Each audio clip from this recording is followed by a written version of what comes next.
Have you subscribed? Yes, you. Have you subscribed? You. Yeah, before you go, click. It's free. Click. Just that's it. Have you subscribed?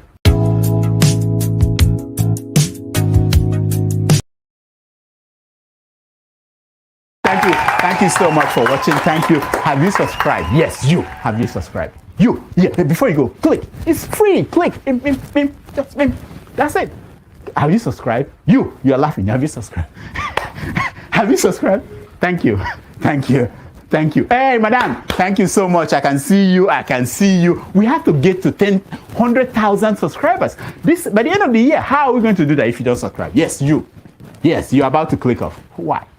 Have you subscribed? It's free. If you don't, ask your son. Ask your daughter. How to? Just one click. Thank you. Thank you. I see you. Aha. Thank you very much. Thank you very much.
Good morning, good afternoon, good evening, depending on your geographical location. Thank you for joining us this evening, this lovely morning. Sincere apologies for starting late. It's due to circumstances beyond our control. As you can see, the topic is the dismissed military female officer Ruth Ogunleye versus the military and the struggle of the Nigerian women in that space. She was dismissed due to a complaint of sexual harassment, and this has been going on for some time. One must commend her braveness for coming out for highlighting this issue. I will wait for Adama and our guests to join us.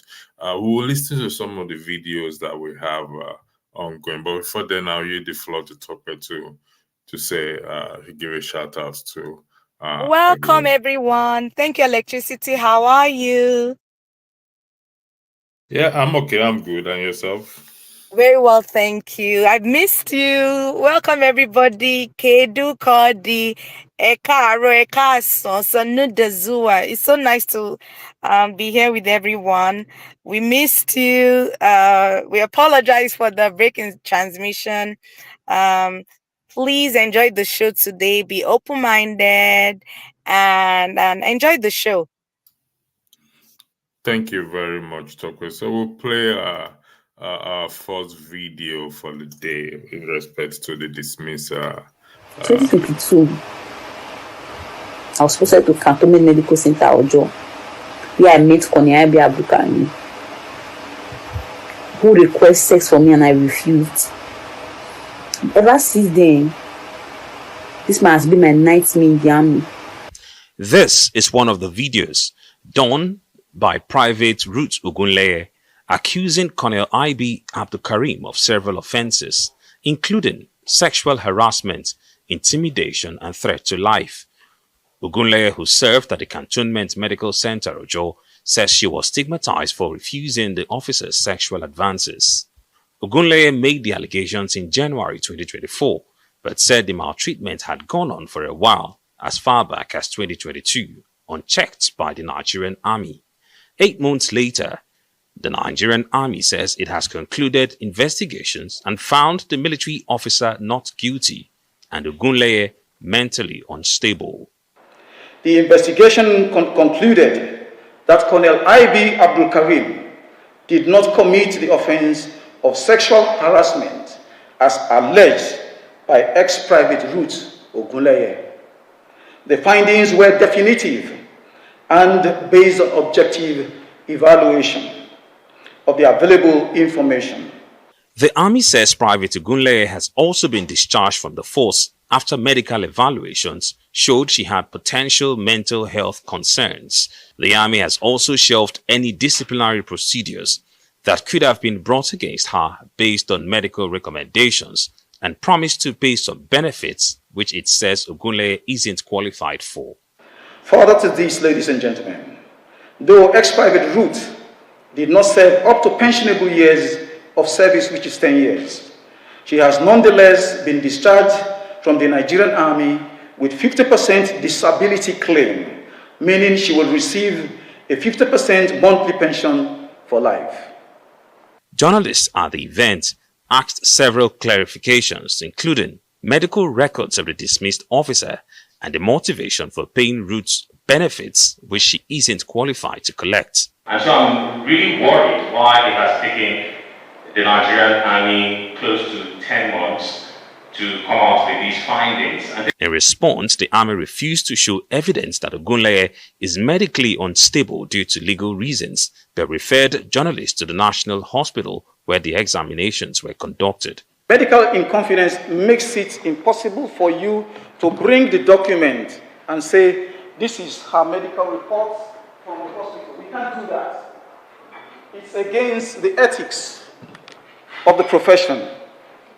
Meanwhile, Ruth Ogunleye has continued her social media campaign. She criticizes the army's investigation and says her discharge is an injustice. The army promised to do investigation. At the end of the day, I was boarded out without my consent. Why? What did I do wrong? What did I do wrong? Issues of sexual harassment, gender-based violence and human rights abuses are often reported in the military, despite several measures taken to address them. Ferdinand Duroha, Arise News.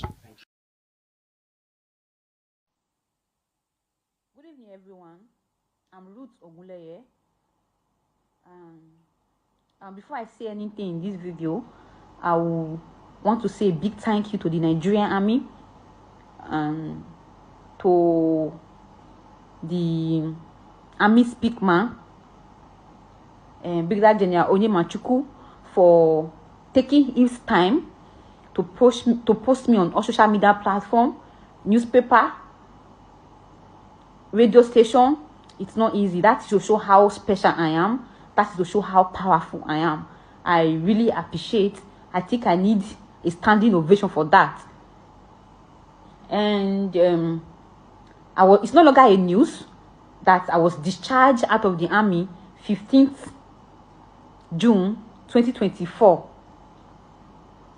I want to humbly request that the Nigerian army publish the outcome of the investigation that led to my discharge on all social media platforms, including radio station, all channels. January 9, 2024, I came on social media to complain on how I was harassed by Colonel I.B. Abdulkarim, General I.B. Sholebo, Colonel G.S. Ogo, how I was raped, how I was injected with Lacatine injection, how I was put inside casket, how Colonel I.B. Abdulkarim pointed gun at me, how Colonel I.B. Abdulkarim handcuffed me and kept me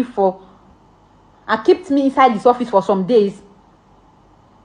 I also want to beg the Nigerian army to post the outcome of the investigation on all social media platforms, so that the whole wide world will know what really transpired between myself and Abdulkarim and what led to my discharge. I'll be very, very grateful if you people considered my request. If you guys approved my request. I also want it to be published on all social media platforms. Same way I was published that I've been dismissed. And I don't have enough to say in this video. On behalf of I and my family, we are saying a big thank you for posting my name, Ogunleye Ruth. At the mention of my name, everybody began to speak in different tongues. Thank you very much. I really appreciate you, sir. Brigadier General Onyemachuku. Thank you. God bless you.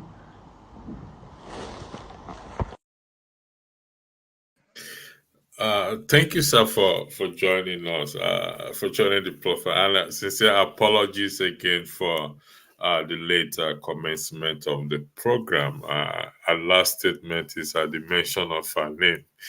Everyone started to speak in tongue. I'll give the floor to you to introduce yourself very well to our audience before we delved into the matter of the day and you weigh in. And I believe some of the audience will join us and they will put questions to you in this regard. The floor is yours, sir. Thank you very much. Well, thank you for having me this evening.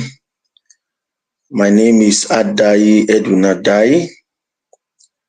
I'm a politician, a teacher, a policy analyst, and I'm a Nigerian. So good evening, everyone. Sincerely, I heard what she said, but I think I will allow you to probably throw the right questions so we can begin to have our conversation. Thank you. Thank you, sir. On this segment, some of our guests normally we turn off camera, but because you're our guest, we're not going to turn off camera today. So if you're joining, you can have your camera on this because we have a guest around. Yes, medical records are usually kept confidential. But there she is saying that waving that right away, asking the Nigerian army to publish a medical record for the old wide world to see. And the issue of sexual harassment, it's ripe in our society, not just in the private, not just in the public sector, also in the private sector. However, the focus tonight is in respect to the lady for coming out to say that she was sexually harassed. The Nigerian army claimed, according to the first video we watched, that she's not mentally stable. I'm not a medical personnel, so what's your own position in that regard, please? Well, first and foremost, I would like to congratulate Ruth for having the courage and the boldness to speak up in respect to a lot of things that is happening within the system.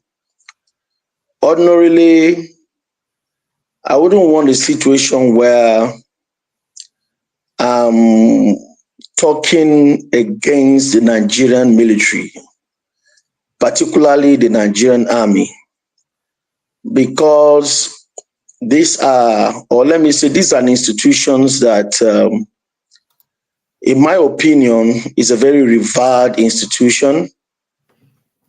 And particularly coupled with the fact that I'm personally, the person that is speaking to you right now is a son of a military man.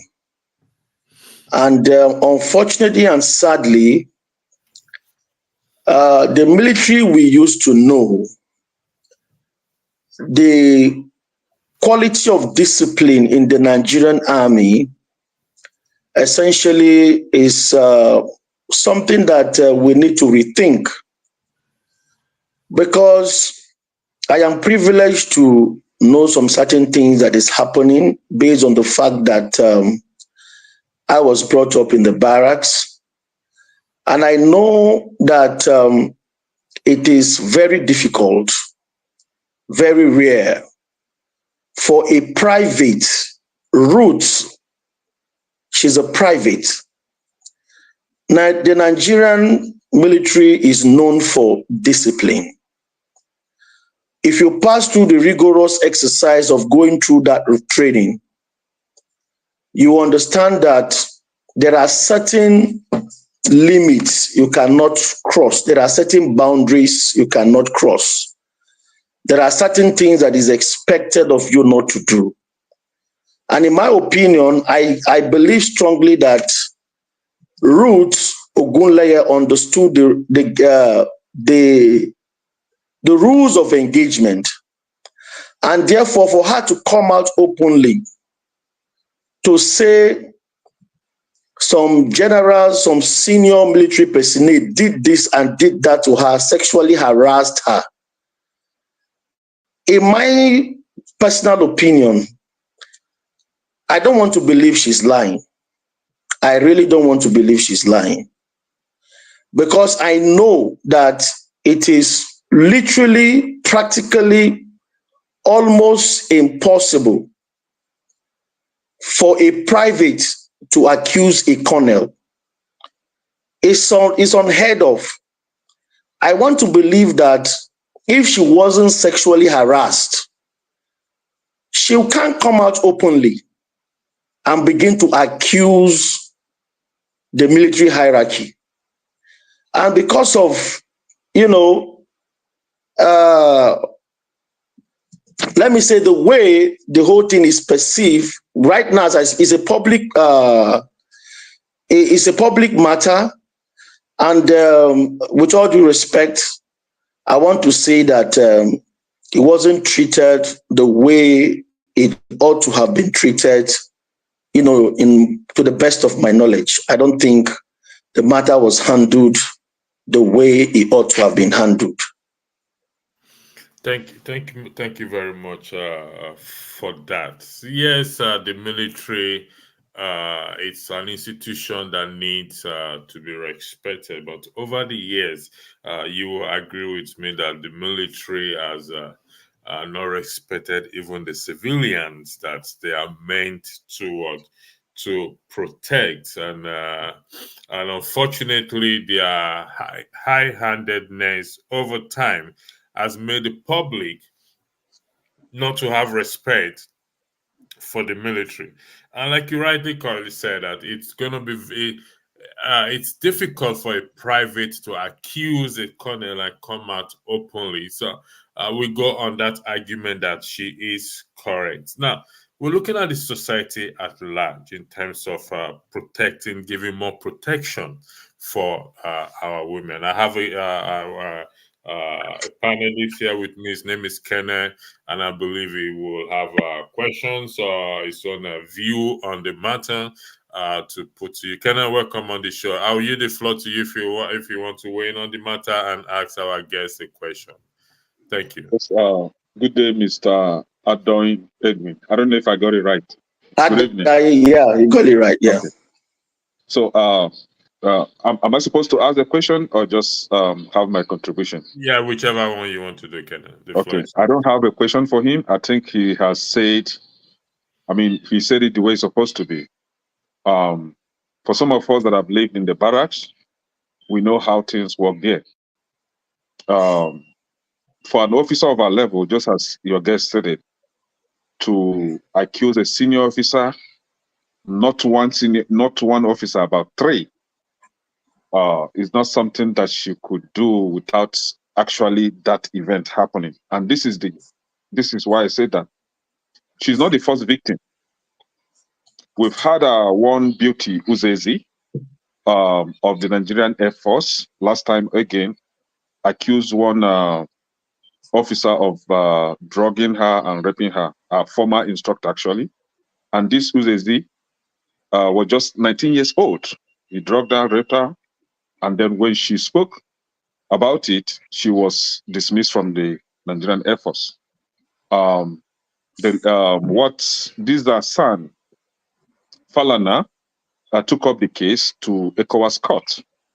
Mind you, for the case to go to the extent of going to ECOWAS court, it means that there was no fate for them in the Nigerian court.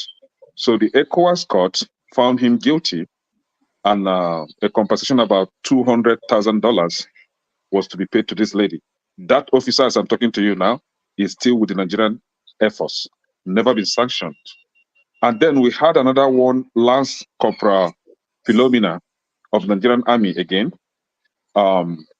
because she refused to give in to sexual advancement. She was sent to Yaba Psychiatric and recommended for mental health treatment without actually being evaluated for such. So this is not the first time. We have a lot of them. And this is the decaying system that we are living in, where the Nigerian Army claim that Nigerian military claim that they have their own courts. So whatever that happens in the system will pass through their own court. And at the end of the day, what happens? The officers will be protected while the victim will be punished. So this is something that Nigerian government should look into. It is not supposed to be so. these female officers that joined the Nigerian Air Force, Nigerian Army, or Navy were there to provide, kind of a service to the nation. They are not there for prostitution. They are not there to warm your bed. You have your wives. If you don't have a wife, go and find one or go and get a girlfriend. So why must you use your authority or your power to subdue them into giving into what they wouldn't voluntarily want to do with you? And again, most of them have been drugged, forced into this, and again, being punished. See, the cruelty is too much. I, for one, am not happy with this, the way the situation or the matter is being swept under the carpet as if nothing happened. This is someone's daughter, for goodness sake. And for this to be happening in the Nigerian Army, Nigerian Air Force, and Navy, and nothing is done about that, my prayer for them is they have their own daughters. Their daughters, for the perpetrators of this act, their daughters will experience the same thing. And they will feel the pain. That is my prayer for them. They will feel the pain of forcefully entering somebody else's daughter. See, if I don't know, I don't want to say anything, Sha. But I still believe our traditional gods still strike with thunder and fire. I will consult. Okay, it's okay. Thank you.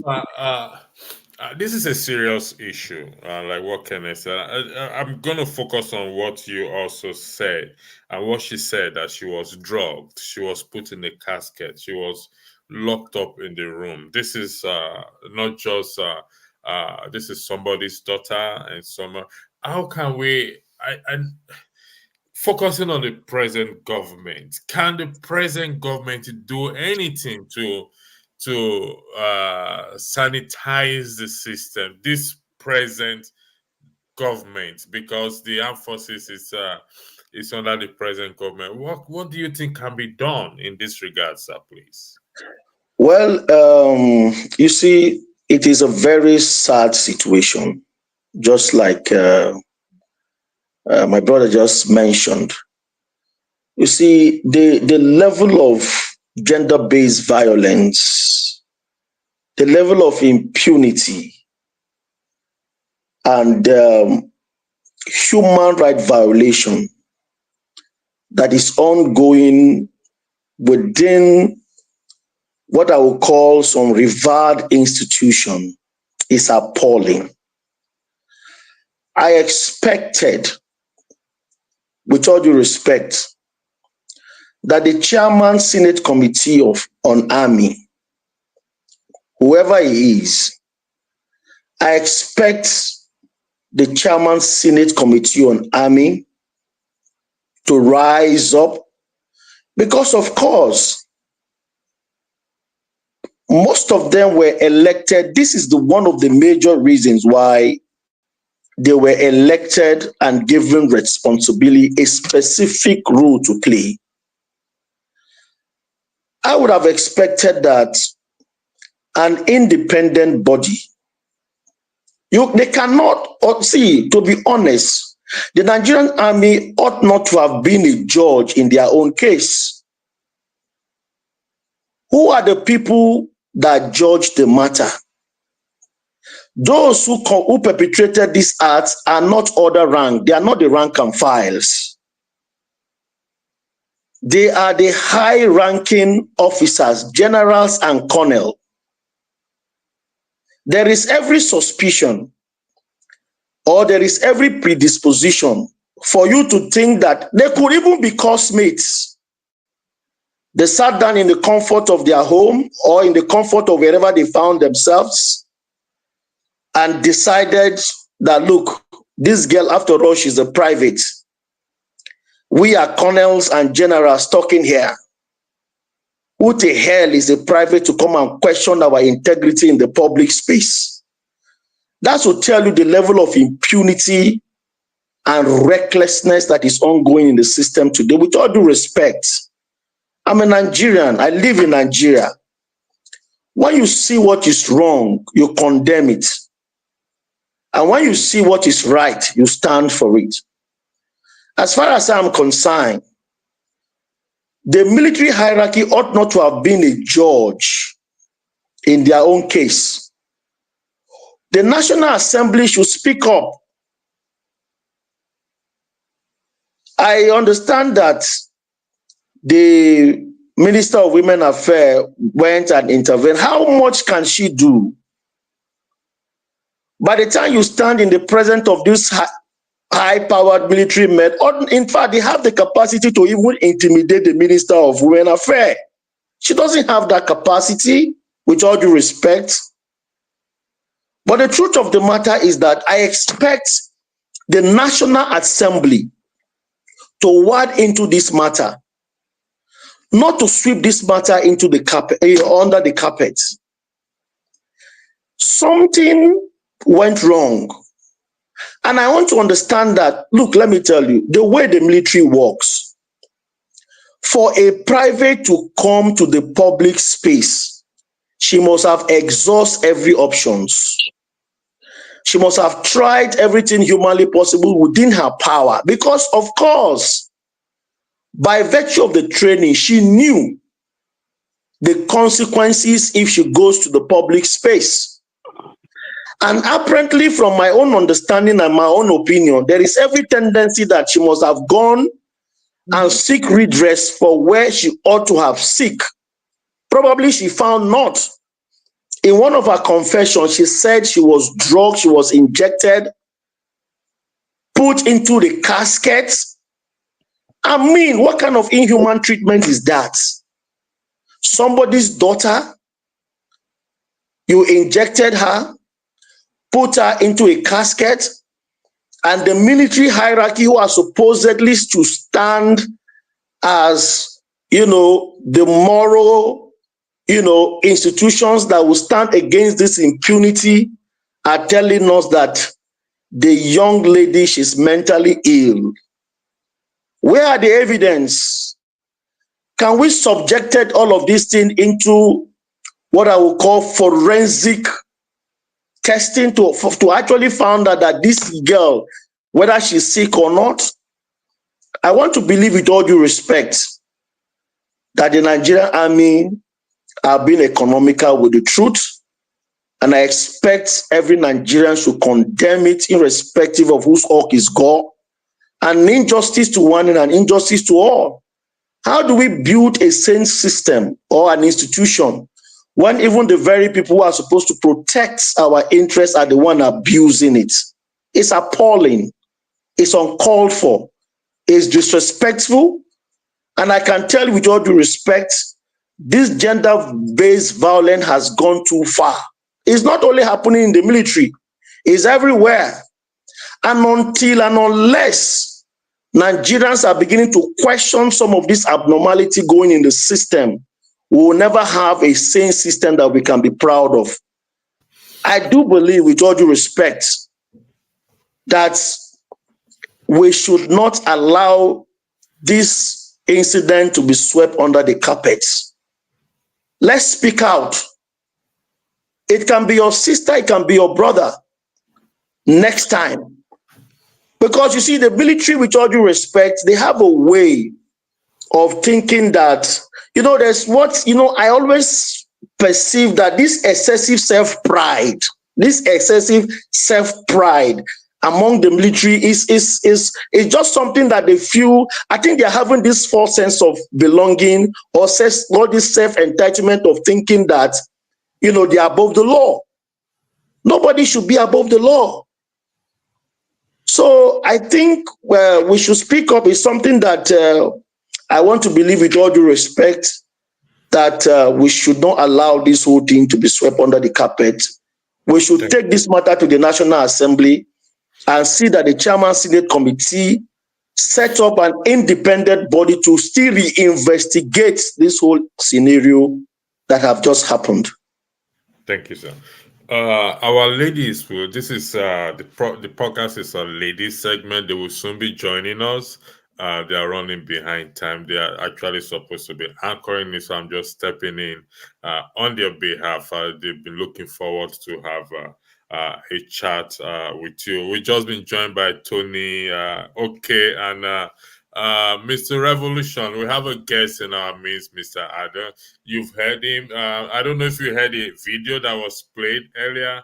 I think the first video, I think I would love to play it again because the Nigerian army, it's like you said, sir, it's appalling. And for her to say, publish the records, publish my record out there for everyone to see. She has waived a right of confidentiality, and that is a braveness. I'm just going to play the video again before I give other panelists a chance to say or put a question up to you. So again, thank you for joining us, and apologies for the for us starting late. 2022, I was posted to Cantonment Medical Center Ojo, where I met Konyabi Abukani, who requested sex from me and I refused. Ever since then, this man has been my nightmare in the army. This is one of the videos done by Private Ruth Ogunleye accusing Colonel IB Abdulkarim of several offenses, including sexual harassment, intimidation, and threat to life. Ogunleye, who served at the Cantonment Medical Center Ojo, says she was stigmatized for refusing the officer's sexual advances. Ogunleye made the allegations in January 2024, but said the maltreatment had gone on for a while, as far back as 2022, unchecked by the Nigerian army. 8 months later, the Nigerian army says it has concluded investigations and found the military officer not guilty and Ogunleye mentally unstable. The investigation concluded that Colonel IB Abdulkarim did not commit the offense of sexual harassment as alleged by ex-private Ruth Ogunleye. The findings were definitive and based on objective evaluation of the available information. The army says Private Ogunleye has also been discharged from the force after medical evaluations showed she had potential mental health concerns. The army has also shelved any disciplinary procedures that could have been brought against her based on medical recommendations and promised to pay some benefits which it says Ogunleye isn't qualified for. Further to this, ladies and gentlemen, though ex-private Ruth did not serve up to pensionable years of service, which is 10 years, she has nonetheless been discharged from the Nigerian army with 50% disability claim, meaning she will receive a 50% monthly pension for life. Journalists at the event asked several clarifications, including medical records of the dismissed officer and the motivation for paying Ruth's benefits, which she isn't qualified to collect. And so I'm really worried why it has taken the Nigerian army close to 10 months to come out with these findings. In response, the army refused to show evidence that Ogunleye is medically unstable due to legal reasons, but referred journalists to the National Hospital where the examinations were conducted. Medical inconfidence makes it impossible for you to bring the document and say, this is her medical report from the hospital. We can't do that. It's against the ethics of the profession. Meanwhile, Ruth Ogunleye has continued her social media campaign. She criticizes the army's investigation and says her discharge is an injustice. The army promised to do investigation. At the end of the day, I was boarded out without my consent. Why? What did I do wrong? What did I do wrong? Issues of sexual harassment, gender-based violence and human rights abuses are often reported in the military, despite several measures taken to address them. Ferdinand Duroha, Arise News.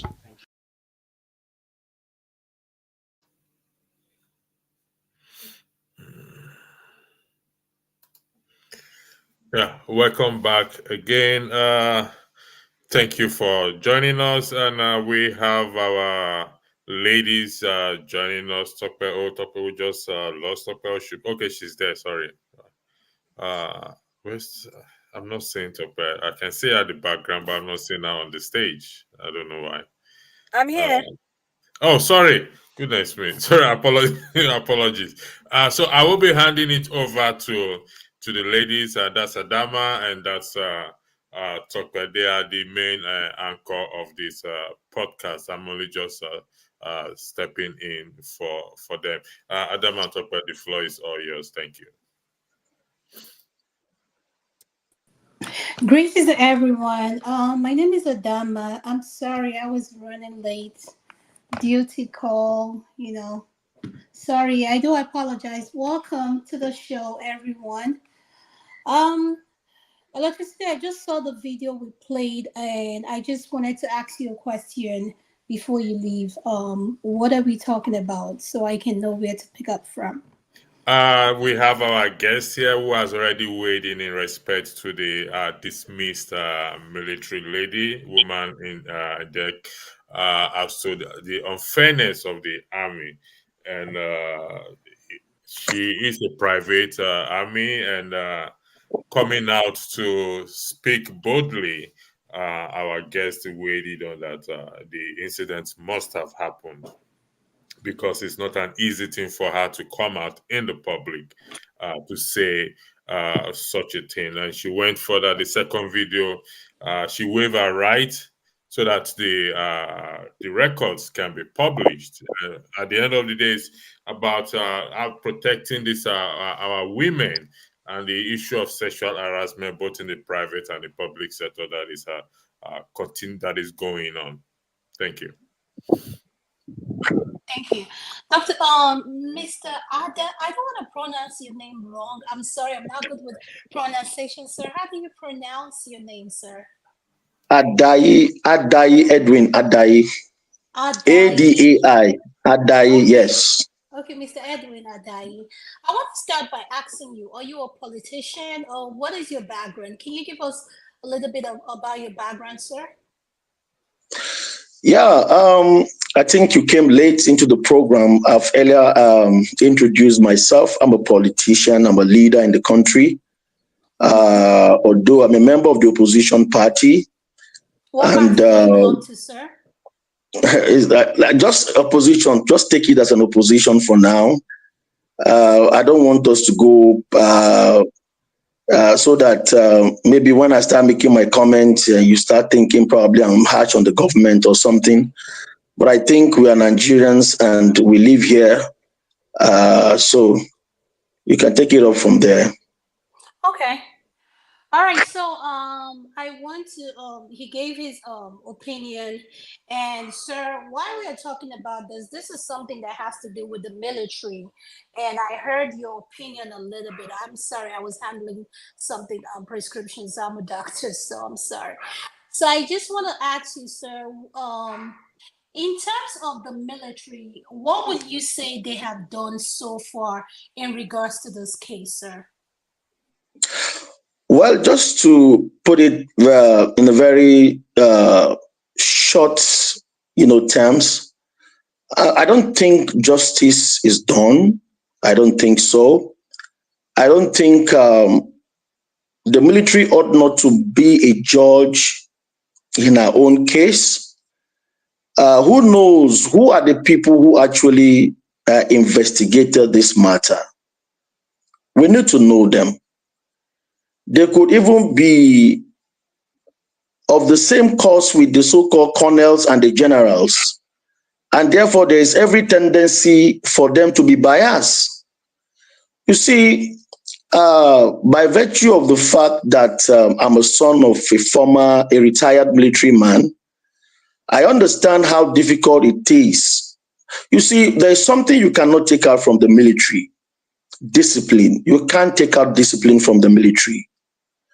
But unfortunately and sadly, I don't think what is playing out now or the accusation by Ruth Ogunleye was a lie.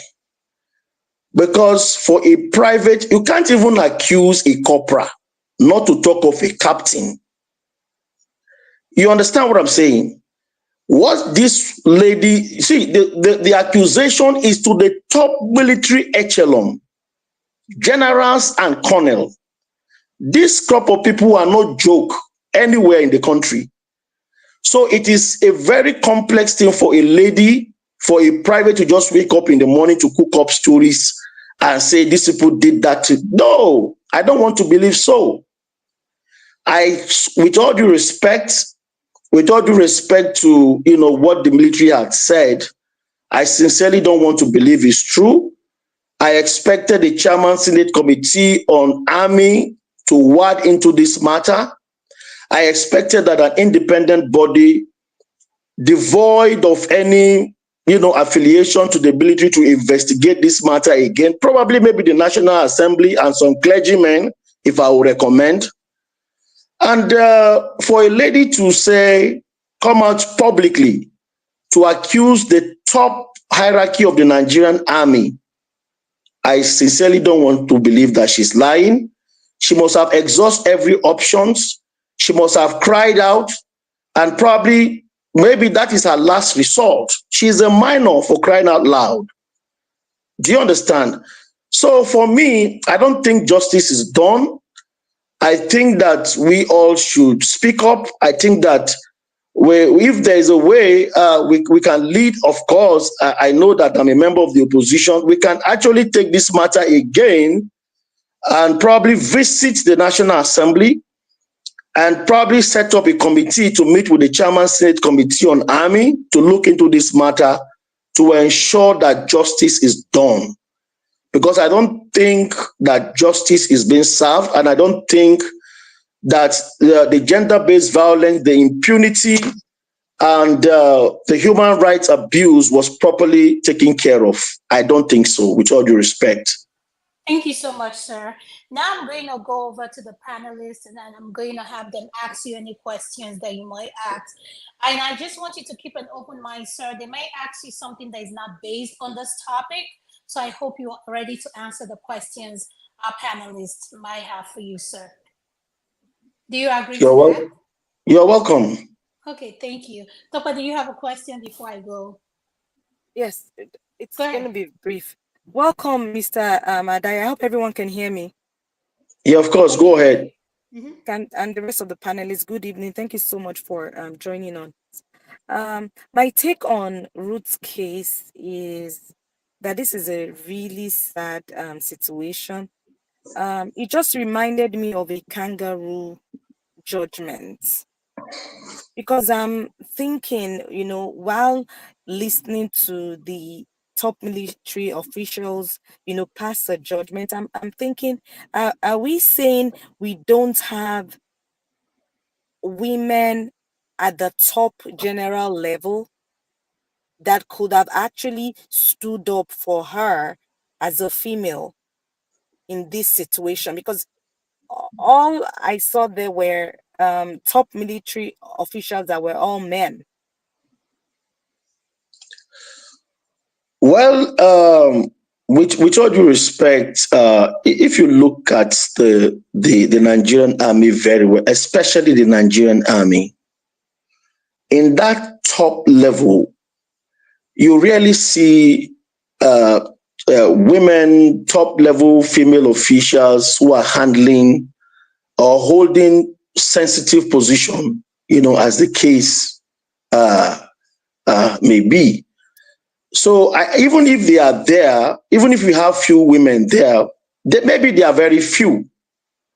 And you see, in a situation where you have more dominant men, and we have this mentality in Nigeria, we don't see, unfortunately and sadly, we don't see sexual harassment like a big deal. It's unfortunate. We don't see it as a big deal. They would discuss it very casually. They would discuss it just like, like a beer parlor kind of, talk. They are not seeing the pain. That empathy is not there. I observe it's not always there, especially with the militaries, not just only the Nigerian army. It's something that has been built into their mindset of thinking that is a normal thing. They're not seeing it like something that, can be interpreted as a felony or a serious crime. And that is where the problem lies. Until a society become conscious of the gravity of what it takes, or the emotional trauma, because they are not even seeing it from that perspective. Do you understand? If you put it forward to them, they'll say, after all, is she not a lady? Is she not above 18 years? So I think that mindset, until we begin to work on this kind of crazy mindset to reorientate our leaders, because of course, I don't want to believe that if you have gotten to the to the rank of a general, you are still small. No, but you see, we have this kind of mentality that what we are supposed to take serious in this country, we just treat it with a kid glove, which ought not to be. That is the situation we found ourselves. Thank you, sir. I'm going to go to Ekene. I believe Ekene came in here first. Ekene, can you unmute and you can ask him your question? Thank you. Yeah, I think I was given a chance earlier. Yeah, So we should have two spoken Nigerians. earlier. We have the next person is supposed to be a Revolution, but it's left Mr. Tony AK. Then I think two Niger. Yeah, so Uncle the KJ next and person is Uncle Janaba. Yeah. Okay, Mr. Tony, okay, could you please unmute, sir? Could you ask your question? Welcome to the show, sir. Thank you. Thank you, and greetings to everybody on the platform. There are three issues here, in my own opinion. One, the junior officer made a complaint of sexual harassment, which is an offense, and she did not receive a fair hearing, in her opinion. And then two, the response of the military, based on whatever investigations or facts that they have, the panel that investigated it found it to be false and claimed that the lady Ruth Ogunleye, was not senile, had a mental issue. In other words, all what she was saying was not true. And then the third thing was that she was eased out of the military, her career truncated, and so those are, for me, the three issues here. I'm not in the military, although I have a son in the military, but I know that the military has its own culture, a way of dealing with things relating to its members. And so the first thing that will be done is for the military to investigate the issue. Okay. It's a very difficult case. So what is your question, sir? My just based on what I have heard from the military and what we have heard from the lady, she's been on the media, I am suspicious of the fact that we haven't had everything concerning that incident. That's a very serious offense. And if the military found it not to be true, I think the sanction, whatever the penalty in quote that was given to the lady will be harsher, because this is against very senior military officers. So the fact that they retired her from, well, she's not due for retirement, they're willing to pay her 50%, and it speaks to me, there's something wrong with that, because the army doesn't take quite literally accusations like that if they're false. So I think there's something not told. That's what I would say. And looking at the lady from her television appearances, she doesn't look like someone who is unstable mentally. Adama, we can't hear you. Oh, thank you, sir. I don't think that was a question.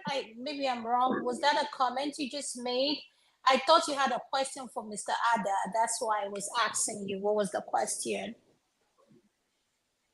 I can't hear you. You're muted. Sorry, I was just making a general comment. It wasn't a question. I was just making a general comment. All right, thank you, sir. I'll go to Niger. To Niger, welcome to the show. Do you have a question for special guest, Mr. Ada? And do you have any comments in regards to the Ruth case? Thank you, sir. Yeah, thank you for having me, Adam. And greetings to everyone on the panel. Special greetings to the guest. And greetings to the ones in the chat and to the viewers. You know, my coming down here has nothing to do with supporting the ladies. I just came to address the point. You know, I'm not here to support any of you. You know, Do you have to say that? Did you have to say that? I'm just saying. I still have a better against you people. But point is, okay. On a more serious situation, the lady, I saw her video and I found it a little bit disturbing. Why I consider it disturbing is because there are various aspects to this. If, let's say, her case was serious, because she said some very, very serious, she made some very, very, very serious allegations, which also means a lot of women in the military today could be in danger. And at the same time, she also sounded a little bit shaky in terms of being mentally stable. That is a concern, because if you have those two things mixed up, then it's harder to pin the suspects down. They can get it, and maybe they did it to her, for all we know. That's the sad part. Maybe they did it to her. And what I am a bit curious about is where is her family in all this? Is it because the officers involved are very powerful, they are scared to come and back her up? Her friends, she seems to be alone. And obviously there has to be other victims of this, because people that behave like this don't do it once. And but they are not coming out. None of them are coming out, and the family members are not coming out. She's just alone. The sad thing is that if she's telling the truth, which there's very high likelihood that there's a lot of truth to what she's saying, she's shouldering it all alone. And I've seen this happen in the West, where you have a culture of cover-ups. They cover up for themselves, and officers and people get abused. The question for our own the guests, and that I will leave for the viewers, is how do we get the female officers to be able to come out and make their case and have the investigation done in a way that is independent of the military? Also, to the guest, since he's a politician, I don't know if he's a lawmaker. Is this something you will be looking? Are you open to looking at having an independent inquiry into such allegations inside the Nigerian military? Thank you. Thank you so much, Niger. Go ahead, sir. All right. I listened to your comments and your submission. Well, let me start by putting it this way. This is not just a battle for the women alone. An injustice to one is an injustice to all. If we have people in the leadership positions that cannot be held accountable, then we are joking as a nation. There's a level where you have attained that certain behavior or character is not expected to play in that level, especially when you are even holding a sensitive office, like as a senior military personnel. There are certain threshold that your behavior should not degenerate into. And that is why I still hold the view that irrespective of what the military have said, collectively we can mobilize young people, collectively we can mobilize members of the opposition political party to probably write a formal letter to the Chairman Senate Committee on Army and the Chairman House Committee on Army and state it clearly, some of the recommendations. We should be able to put it straight to them that, look, it is not the statutory responsibility of the Minister of Women Affairs to investigate such matter. The matter is in the public glare. Nigerians at home and in the diaspora are speaking on the ill manner that the military have handled this issue. And therefore, if Nigerians are not satisfied with the recommendations and the submissions and the so-called investigation from the military, it is expected that this issue should and ought not to be swept under the carpet. And those who are statutorily responsible to investigate and to call the top military hierarchy to order is the National Assembly. But again, even if they know, it is our responsibility as a citizens to put this thing in writing collectively in a very formal manner, go to the National Assembly, submit this document and probably make a recommendation and also express our dissatisfaction on the way and manner that the military have conducted the so-called investigation. Until and unless we're able to do that, until and unless we are aggressive about it, because sometimes, don't even forget that even if you approach this matter by reaching out to the National Assembly, there is a way, because of the level of impunity, because of the level of, how things are being done in this country, nobody is accountable for anything. It seems like even the law is not working. I'm sorry to say, with all due respect, I don't want to sound the way I'm sounding. But of course, there are certain things that is happening. You have no, you have no reason to begin to be more constructive. You understand? Each and every one of us, we want to be constructive. Nobody wants to criticize the country because we love this country. It's our country. But there are certain things that is happening. You don't have a choice but to express, your intention the way you should. And that is why I am saying that, with all due respect to the Nigerian army, we won't allow this matter to just slide. I'm privileged to know some of the lawmakers myself. I'm privileged to know, some of them that I can actually talk to. If for any reasons the Chairman Senate Committee and the Chairman House Committee decide to call the military and ask them some pertinent question in the eyes of the camera, probably in the National Assembly, who will be able to unravel the truth? Because you see, I don't want I don't want it to, this thing to look as if, look, this lady has a right. They should call her up. Probably some human rights lawyers should rally around her.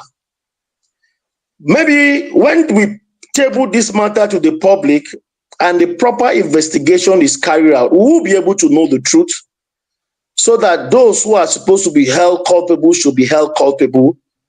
If not, there are so many ladies in the military because what they actually have done is an intimidation.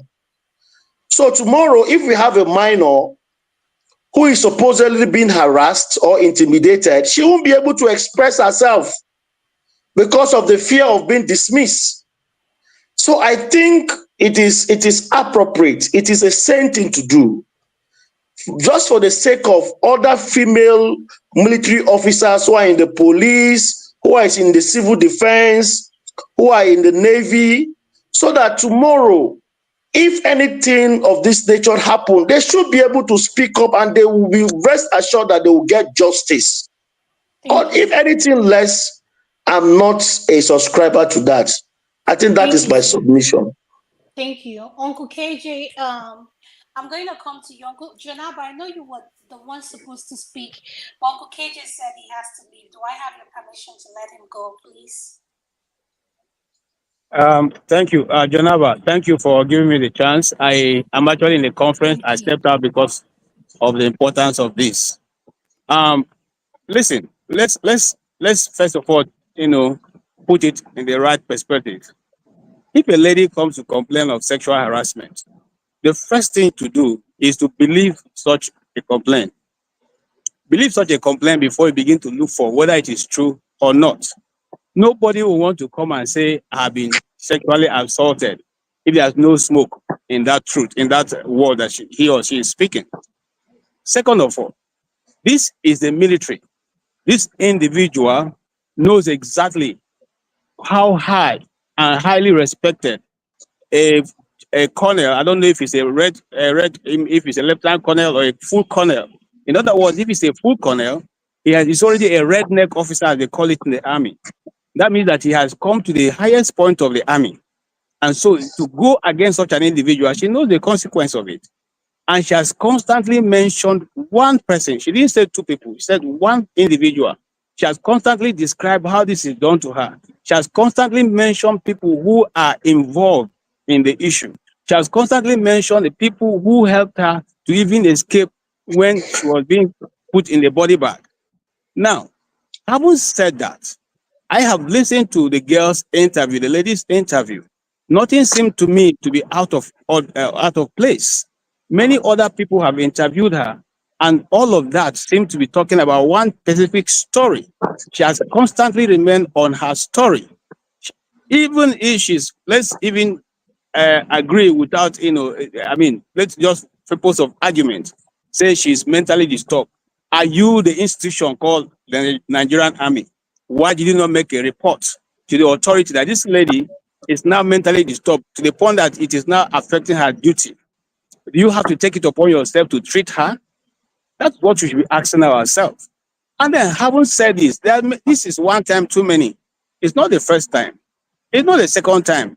Among the military forces in Nigeria, that people have been accused of sexual harassment. It is high time the authority put in place a structured system that can checkmate some of these things. It's not just being accused when you speak and they say, well, you are a non-commissioned officer, and so you can't do much more than just complaining. Again, let us understand also that this thing is not within a space of 1 year. It's been on for a while. She has been constantly harassed by this same individual.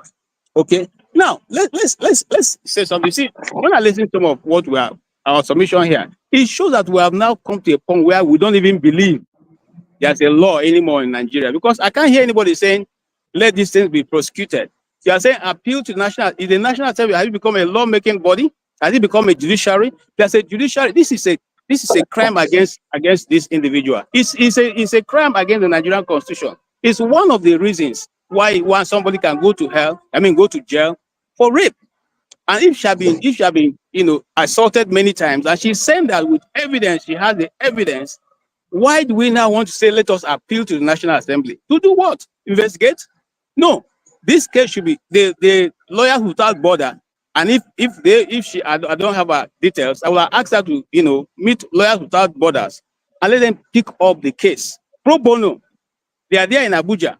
Let them pick up the case pro bono. If she's in Lagos, they are there in Lagos. Let them pick up the case pro bono.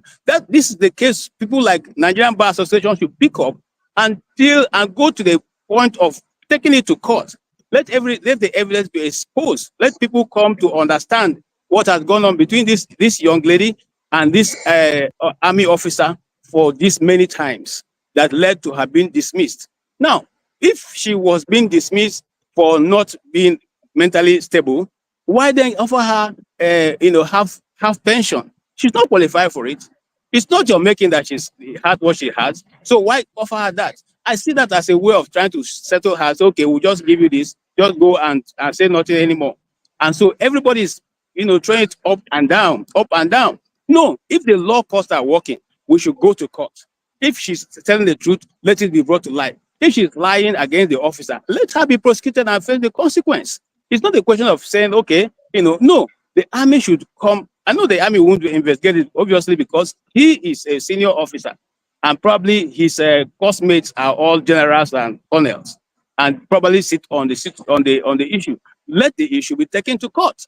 Let her go to court and seek redress. Let her look for lawyers who will take her case to court without pay. It's called pro bono. They are there.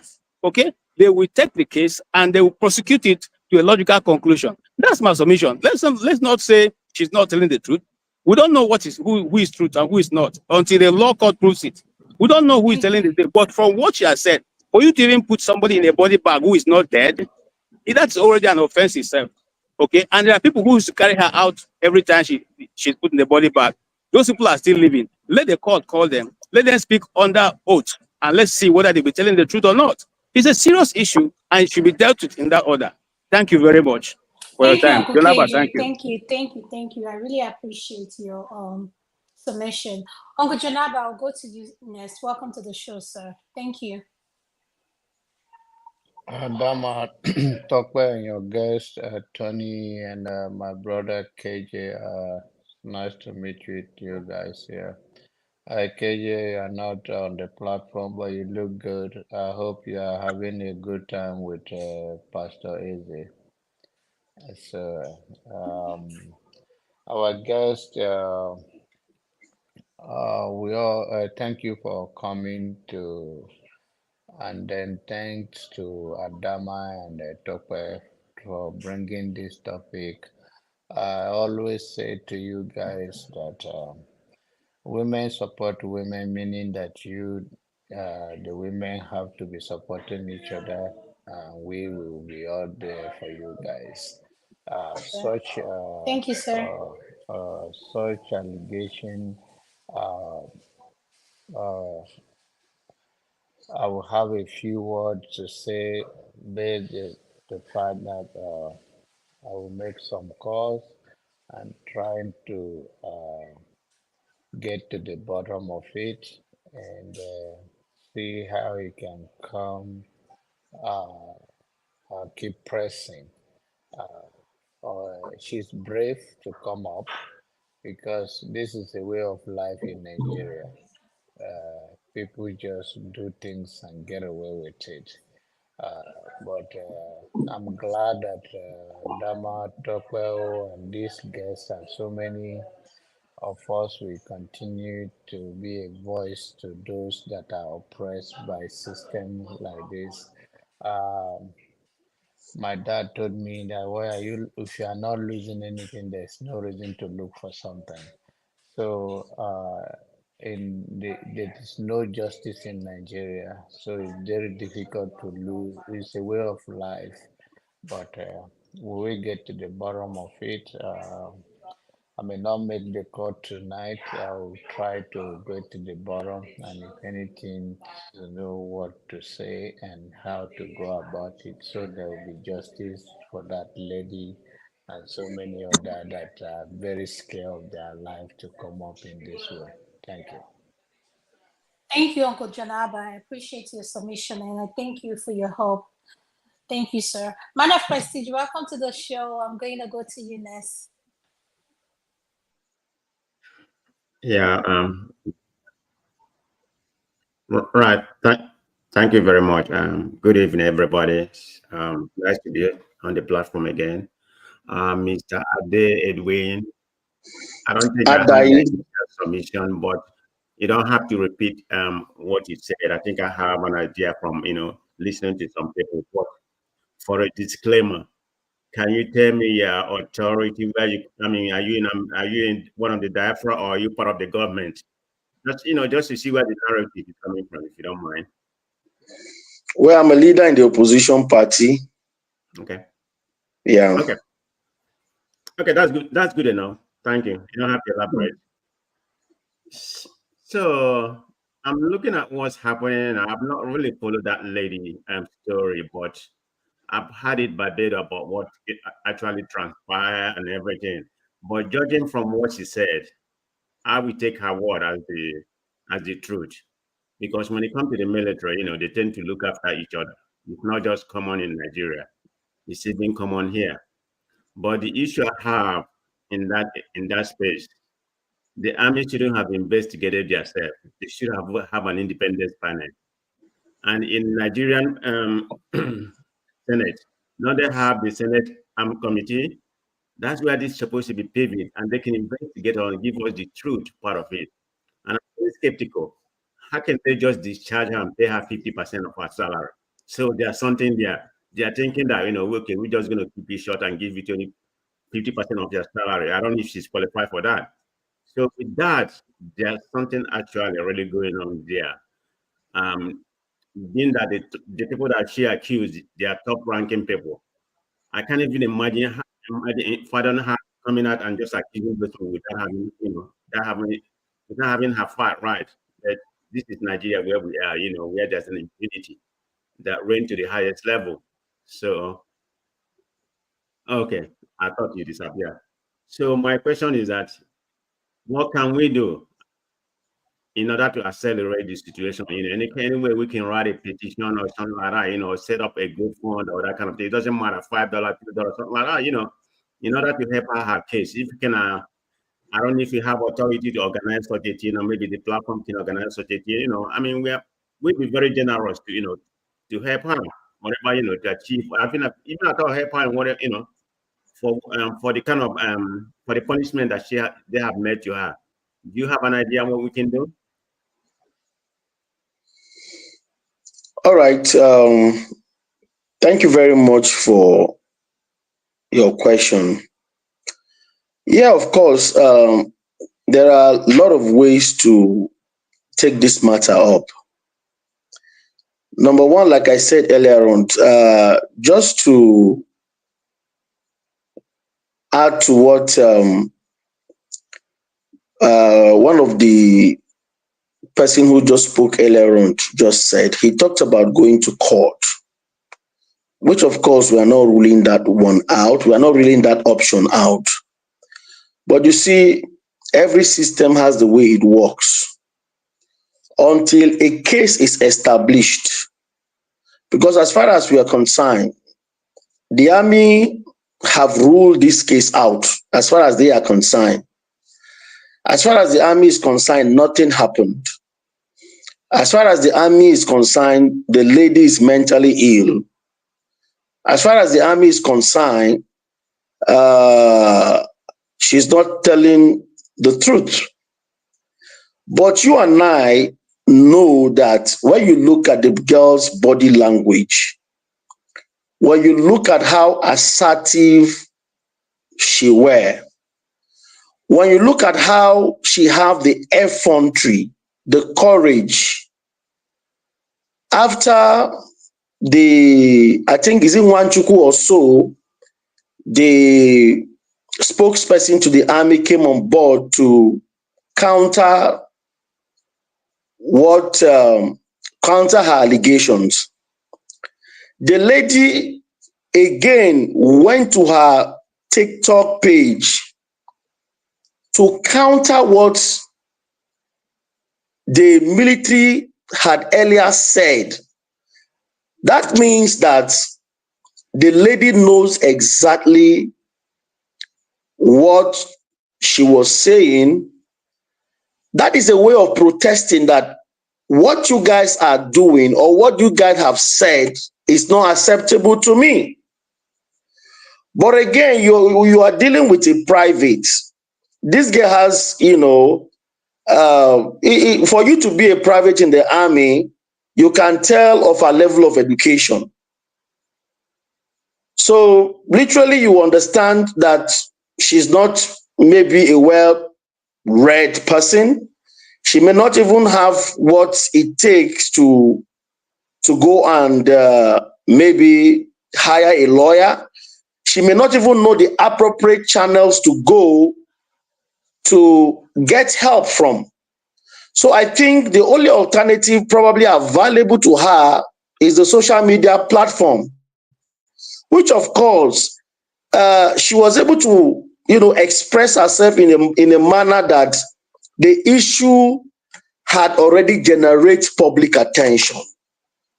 So I think the responsibility now lies on patriotic Nigerians who are seeing it differently in the light of the fact that an injustice has been melted on this girl, and what the military are saying is not true, and therefore to begin to fashion out the modalities on how we are going to help her out. Because as far as the lady is, as far as Ruth Ogunleye is concerned, the best she can do is to open up. The best she can do is to come online to say, look, I need help. What she actually did by coming to the social media platform to express her grievances is a way of protest. She has protested. She has expressed herself. She's crying out loud that patriotic Nigeria should come to her aid. So some of us here, we are privileged to, we've gone to school. We know how the system works. And that is why I am making a recommendation. Because there is an authority that is saddled with the responsibility to investigate this matter. The army is a very big institution. If you take the army to court as a single individual, you will know the outcome of the judgment even before the judgment is released. As an individual, you are taking the army, a whole army to court, you know what the outcome will be. But I think the best thing to do, before even the court will have the balls to do or to give, to give the right judgment that is necessary, there should be some element of, a kind of protest and a petition that will be submitted, because there is a statutory body that is responsible to investigate this matter, in this case, the National Assembly. Until an issue is properly investigated, then from what we are going to gather by the virtue of, the independent body that the National Assembly can constitute, then we can take those matters to court for proper interpretation. It is from there the court will now say, okay, based on AYZ, from what we have seen, I think so person is guilty. That is where justice can be melted. Do you understand? So I think collectively we can come together. I don't know how we're going to do it, but I think it is even better for us to speak from the opposition point of view. Because if you were able to reach out to members of the opposition party, because I don't even know who is the chairman Senate Committee on Army, there's every tendency that the chairman Senate Committee on Army may even be a member of the ruling class that is very close to these people. So let them see some push from the public. I have a pushback to what you just said. You've been using the statements, the opposition party. Who are the opposition party? Could you define what you mean by that, so that our viewers can know who you are opposing to? So I can know as a moderator who you are opposing to. And the second question is, sir, have you reached out to Ruth Ogunleye personally? Well, I haven't, to be honest, I haven't reached out to her yet. I think this matter has been in the front burner. I haven't reached out to her. I think maybe from the outcome of this meeting, I have what it takes to reach out to those who are maybe collectively we can, put a torchlight into this matter and probably assemble the right people to see what we can do going forward. Miss Adama, please, I don't want to interject. Yes. I just want a quick question because, Yes. Go ahead. All right. Our guest, what do you think is the role Mr. of... Ferrari, I'll come to you next. Okay, quick question, please. What do you think the influence or a role of a very dark man can do in this case? Well, you see, the young man has been going through a lot of, confrontation here and there. Yeah, he has what it takes to speak, about it. But I think if we can go through another channel, because there are too many battles that the young man is fighting. But again, if he can be talked to add his voice, is going to be also, a very welcome development. So, but I think the right thing to do really is to approach the body who are statutorily responsible. Because as it stands, we haven't heard anything from the National Assembly. Okay. And I insist, with all due respect, the appropriate, you see, investigating major institution of government like the Nigerian Army is the responsibility of the National Assembly. What the court can do is to only interpret what they have found out. But as it stands, we haven't even found out the truth of what has transpired. The record we are running with is what the army had released, which of course the lady objected and protested against, the findings of the military. So it is the responsibility of Nigerians to collectively take this matter to the appropriate body that have the statutory responsibility to act on it. You can't. The Nigerian Army is not a small institution. It's not a private organization. So there are certain people that have the authority to summon the leadership. And it is only the National Assembly that have the power to summon the leadership of the army. You can't tell a general to come and he comes. Nobody has that power in Nigeria. I've had you. I got you. So when you mean your opposition party, it's not necessarily because you're opposition party, it's because you see injustice playing out on the social media against this young lady, and you as a good citizen, you think you have to gather momentum through the media and every means to make sure this does not happen to any other person. Is that your aim?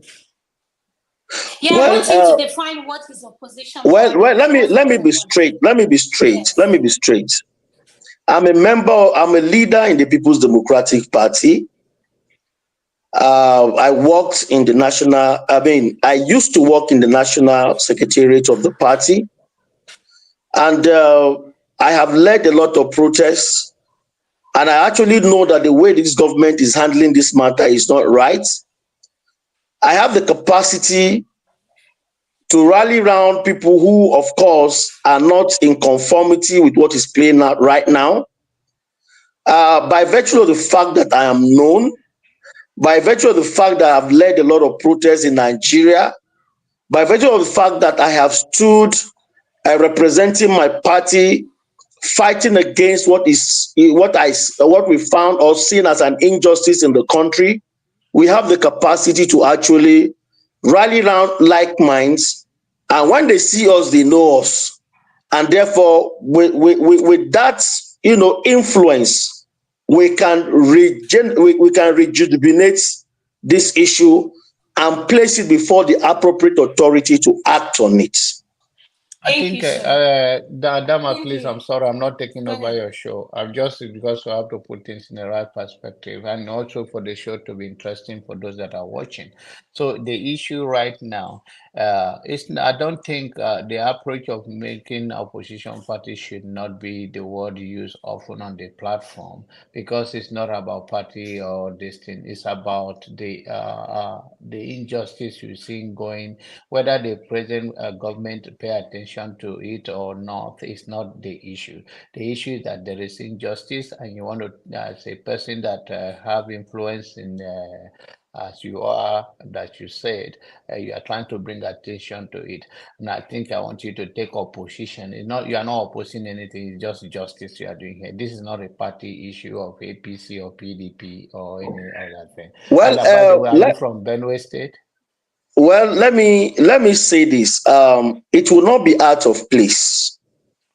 There is nothing wrong, even if a political party is involved, because the main job of an opposition party is to criticize what is not going right. And there is one thing for you to speak as an individual. There's another thing for you to speak as an institution. So, well, it is okay for me to speak as an individual, but how far can it go? With the nature and the character of the people we have in government. Yes, I can wake up today and say, okay, I'm a concerned citizen, I'm a politician, I'm known, and therefore I felt what went what the army said against Ruth Ogunleye is not right. But how serious will they take it? So if it is not even wrong if an opposition political party speak against, because it is not even the platform really. It can be an opposition, it can be an individual. But you see, when an institution speak, it carries more weight. And in this case, I'm not even talking about PDP alone. I'm not talking about maybe the SDP or anything, but because in this case, I want to believe that the opposition parties, they are one. There is this conference of political parties where we meet and we discuss.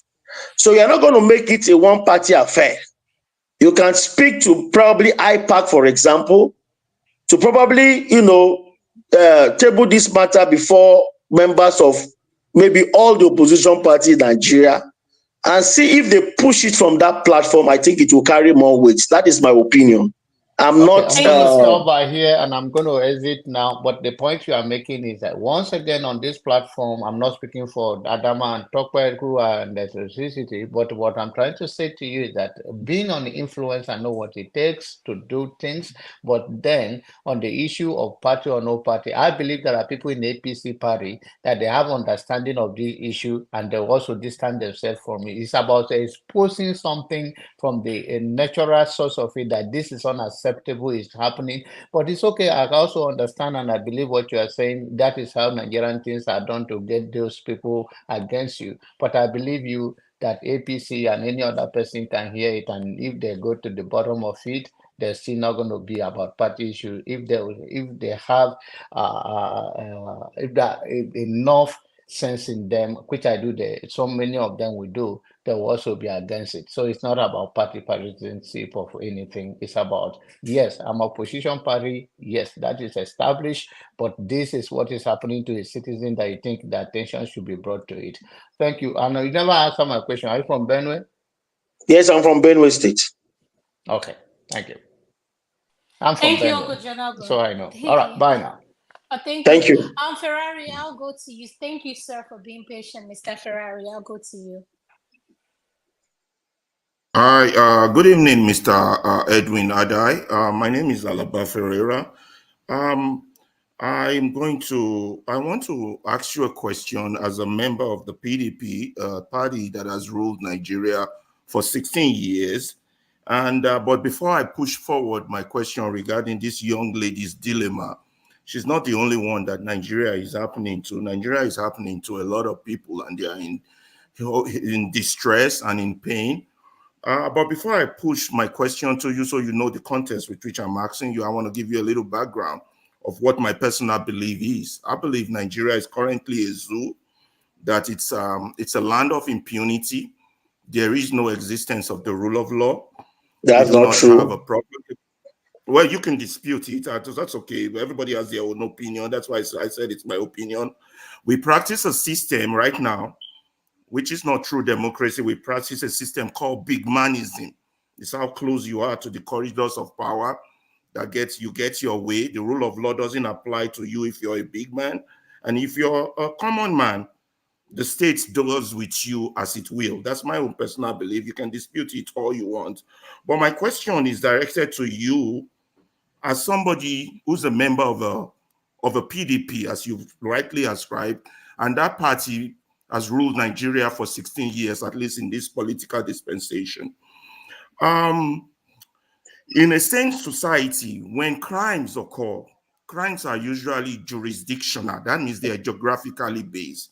And if a crime occurs within an institution like the army, they are also jurisdictional. They are either local, state, or federal. There is an institution established to establish crime, irrespective of who it happens to. From your comments tonight, I've heard you say something that the lady who has been virtually abused, as alleged, has no other options but for us to come to the social media platform, beg politicians, beg the ruling party, give ourselves a lot of publicity as an opposition party. Your party has ruled us for 16 years. Is there an established rule by constitution regarding the violation of human rights? I mean, female rights, rape, institutional rights, things that are connected to, companies like, let's say, the NNPC, the Nigerian Army, the Nigerian Navy. If there is a violation within this institution, is there constitutional laws established within the Constitution of Nigeria whereby the person aggrieved can seek redress without having to go to social media to beg the ruling party to see that they've been abused? Do we have laws? Do we have people in charge of these laws? Do we have a district attorney? Like, I live here in the state, I live here in Chicago. If a crime occurs, even if the army headquarters is here in Chicago, the district attorney for Chicago will take up the case. If he can't handle this case, the state district attorney will take up the case. If that can't handle this case, the federal district attorney will take up the case. Now, if the army can investigate itself all it's won. Now, if all that institutional viability fails, then as an individual, as a citizen constituted by right, you can now take a civil action against the army. Do we have laws in Nigeria other than begging? Your party have ruled us for 16 years. Okay. Thank you very much. First of all, Nigeria is not a zoo. We are all citizens of this country, and I can tell you categorically that this is Federal Republic of Nigeria, where people live, not a zoo. Number two is that we have laws, but whether the law is being respected or being adhered to strictly is another thing. It is one thing for you to have a law. It's another thing for you to another thing for the body that is responsible in interpreting this law should do it according to the letter and the spirit of the law. We do have a law. Number three, there's what we call Public Complaint Commission. And the Public Complaint Commission is in the 36 states of the Federal Republic of Nigeria. They are saddled with the responsibility of receiving complaint. They even have lawyers who can actually assist you in prosecuting or channeling your complaint to the appropriate body that have the statutory responsibility to act. But the question is, or I would like to submit that majority of Nigerians are ignorant of some of these institutions who are there, that they are supposed to go and make sure that they put their complaint or push their complaint forward. And because of that, majority of them are ignorant. And that is why, under normal circumstances, what is playing out right now, it should be a situation where the Ruth Ogunleye herself, she should have gone to the Public Complaint Commission, tabled this matter the way it is, because of course, whether they have heard or not, sometimes they will pretend as if they've not heard what is, playing out, until you officially write a petition and make your complaint formal before the institutions that are saddled with the responsibility will now begin to act on it. So as far as the public complaint is concerned, probably, I'm not speaking for them, but I can tell you that there is every predisposition that they may claim ignorance of what is happening or what is transpiring between the Nigerian army and Ruth Ogunleye. And that is it. So if, for instance, probably she have people who can say, okay, with what is playing out today, can you go to the Public Complaint Commission in Lagos and formally put this complaint before them? I can tell you that there is every tendency that the Nigerian government will act on it, and the appropriate institutions that are supposed to deal with it will definitely do so. Sorry, so as somebody concerned for Ruth Ogunleye, have you approached her to take her to this public complaint? I think I've answered this question. I've answered this question. Yeah, Jonaba asked earlier. Yeah, we asked him the question and he said no. And to buttress what Mr. Alaba said, so quite frankly, I am shocked with your level of connection, background, and everything, that you would be the one championing things like that with your level of influence. Even before coming to this platform, I feel like you have communicated with who invited you. You should have told us at least, yes, I'm in contact with her. This is what we are going to do, me and my team. To be frank, to be honest with you, sir, I am disappointed that with your level of connection and everything, that nothing has been done on your part. Because when you said an assault to one is an assault, an accused to is a, an abuse to one is an abuse to all. So I am shocked that with your level of connection, is just what Mr. Alaba just said. It's like jungle law, jungle justice. Like, I feel like someone just mentioned, Mr. Janaba said, very dark man. Very dark man is just a regular citizen. He's just an influencer. He's not even an what do you call it? I don't know how very dark man got to where he is today, but at the same time, I love what he's doing for the country. But I feel like, sir, you know about this case, and coming to a platform like this, I feel like you should have come and tell us, this is what I have done so far. And I just want to tell you, as a woman, it breaks my heart to know that our men who are in position of power and connection see people with the voiceless and they do nothing about it. So it makes me start to wonder, why is everybody keeping their hands off of Ruth Ogunleye's case? Are we not part of the problem? Like, we see something, we say nothing, and we want a better Nigeria.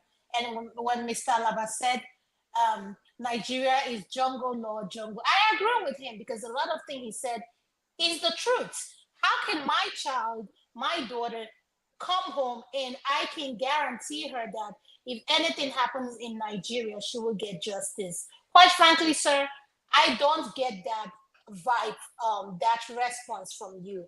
And I just have to be honest as a moderator on this platform. So I'll leave, Ekene, I'll go to you next, then we'll go to the next topic. Thank you. Okay. Yeah, thank I you. think Man of Prestige hasn't said anything much. So maybe after Kenneth, Man of Prestige, do you want to weigh in? And Yeah, let Alaba needs finish. to. Let Ekene finish. Then Man of Prestige will go. Yeah. Go ahead, Ekene. Yeah, thank you, everyone. And a special thanks to our guest, Mr. Andai Edwin. I think it's upon all of us here, all of us, no one except, should be exempted from this tax to begin to talk about this issue.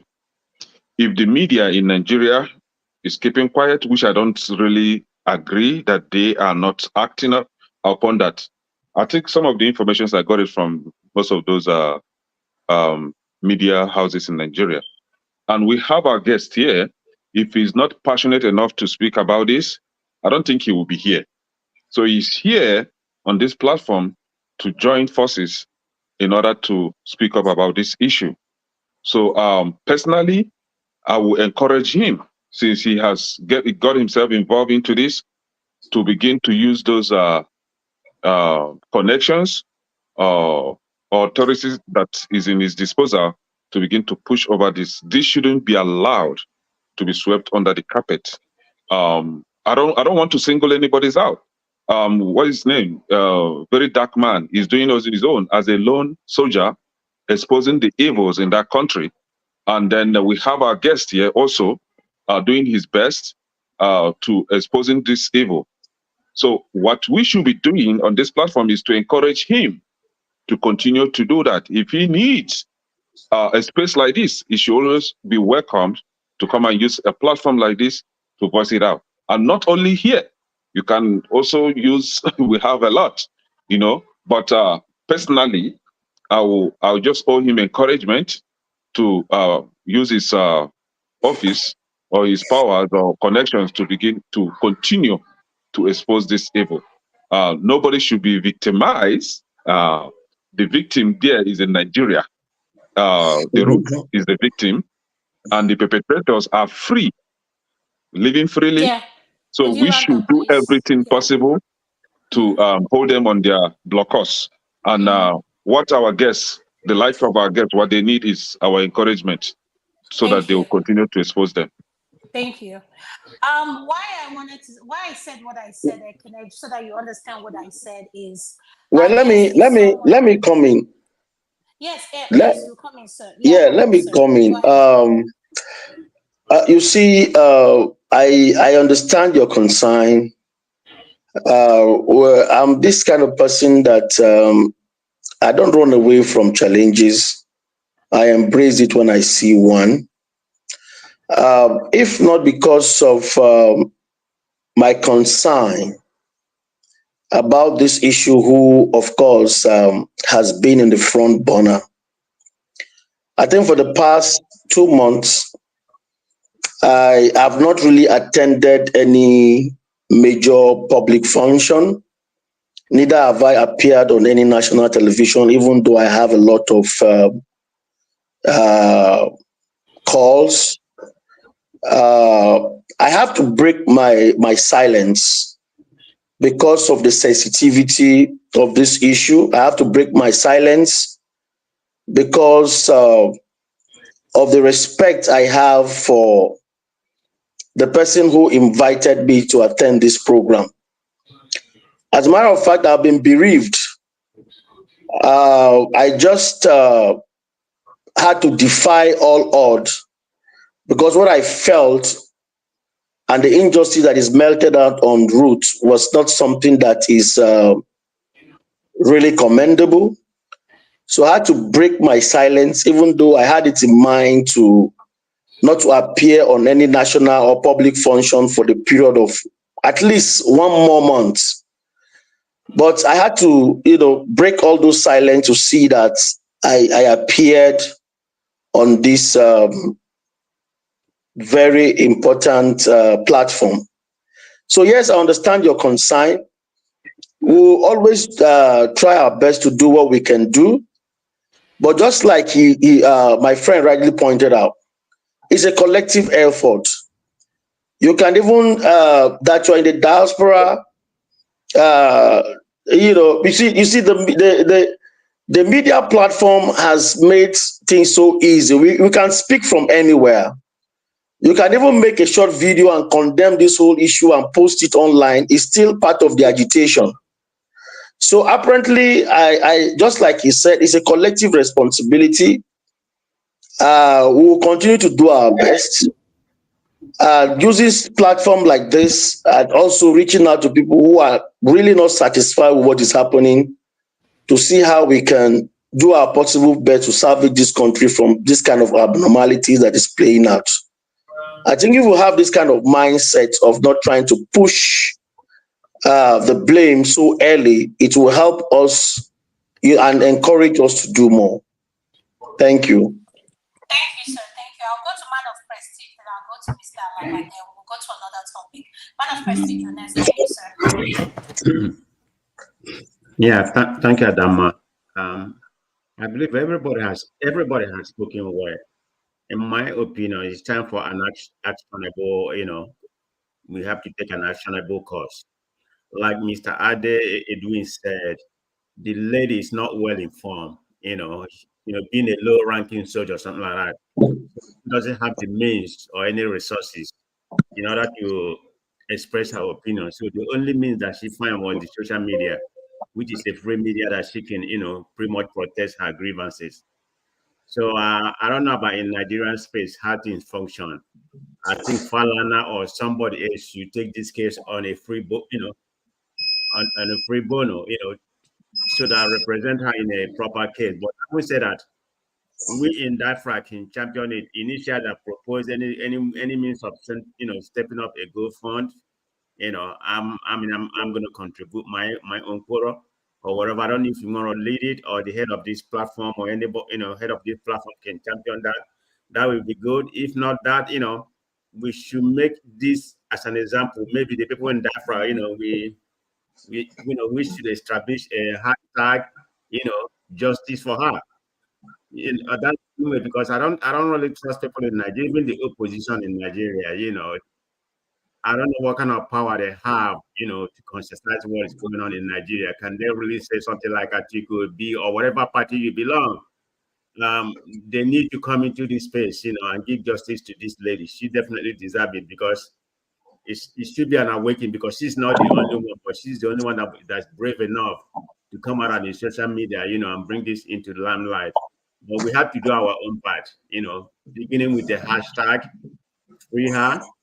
Then if there's any other media that we can do our own part. Everybody has spoken. That there's nothing I can say much about. What everybody has spoken. Everybody has spoken pretty good. We just have to do our own part. So that's what I'll have to say, Mr. I don't know what kind of structure you have. If whether you can mobilize this or for anybody in DAFRA, we can do our own part. That's the way I say it. Thank you. Thank you. Uncle KJ mentioned he mentioned an organization where she can reach out if she's in Abuja, Lagos. And I think that organization is what to highlight what he said. I think Mr. Ada knows that organization when Uncle KJ Adama, we can't hear maybe we need their phone number, their WhatsApp number, that we yes, have. Yeah, I think he highlighted that. Are you the one that can't hear me? Can everybody else hear me? Can you guys hear me? Yeah, we can hear you. Yeah, Topa is saying she can't hear me. Topa, can you hear me now? Yes, I can hear now. Okay. All right. So we want to go to the next topic. Mr. Ferrari is not here.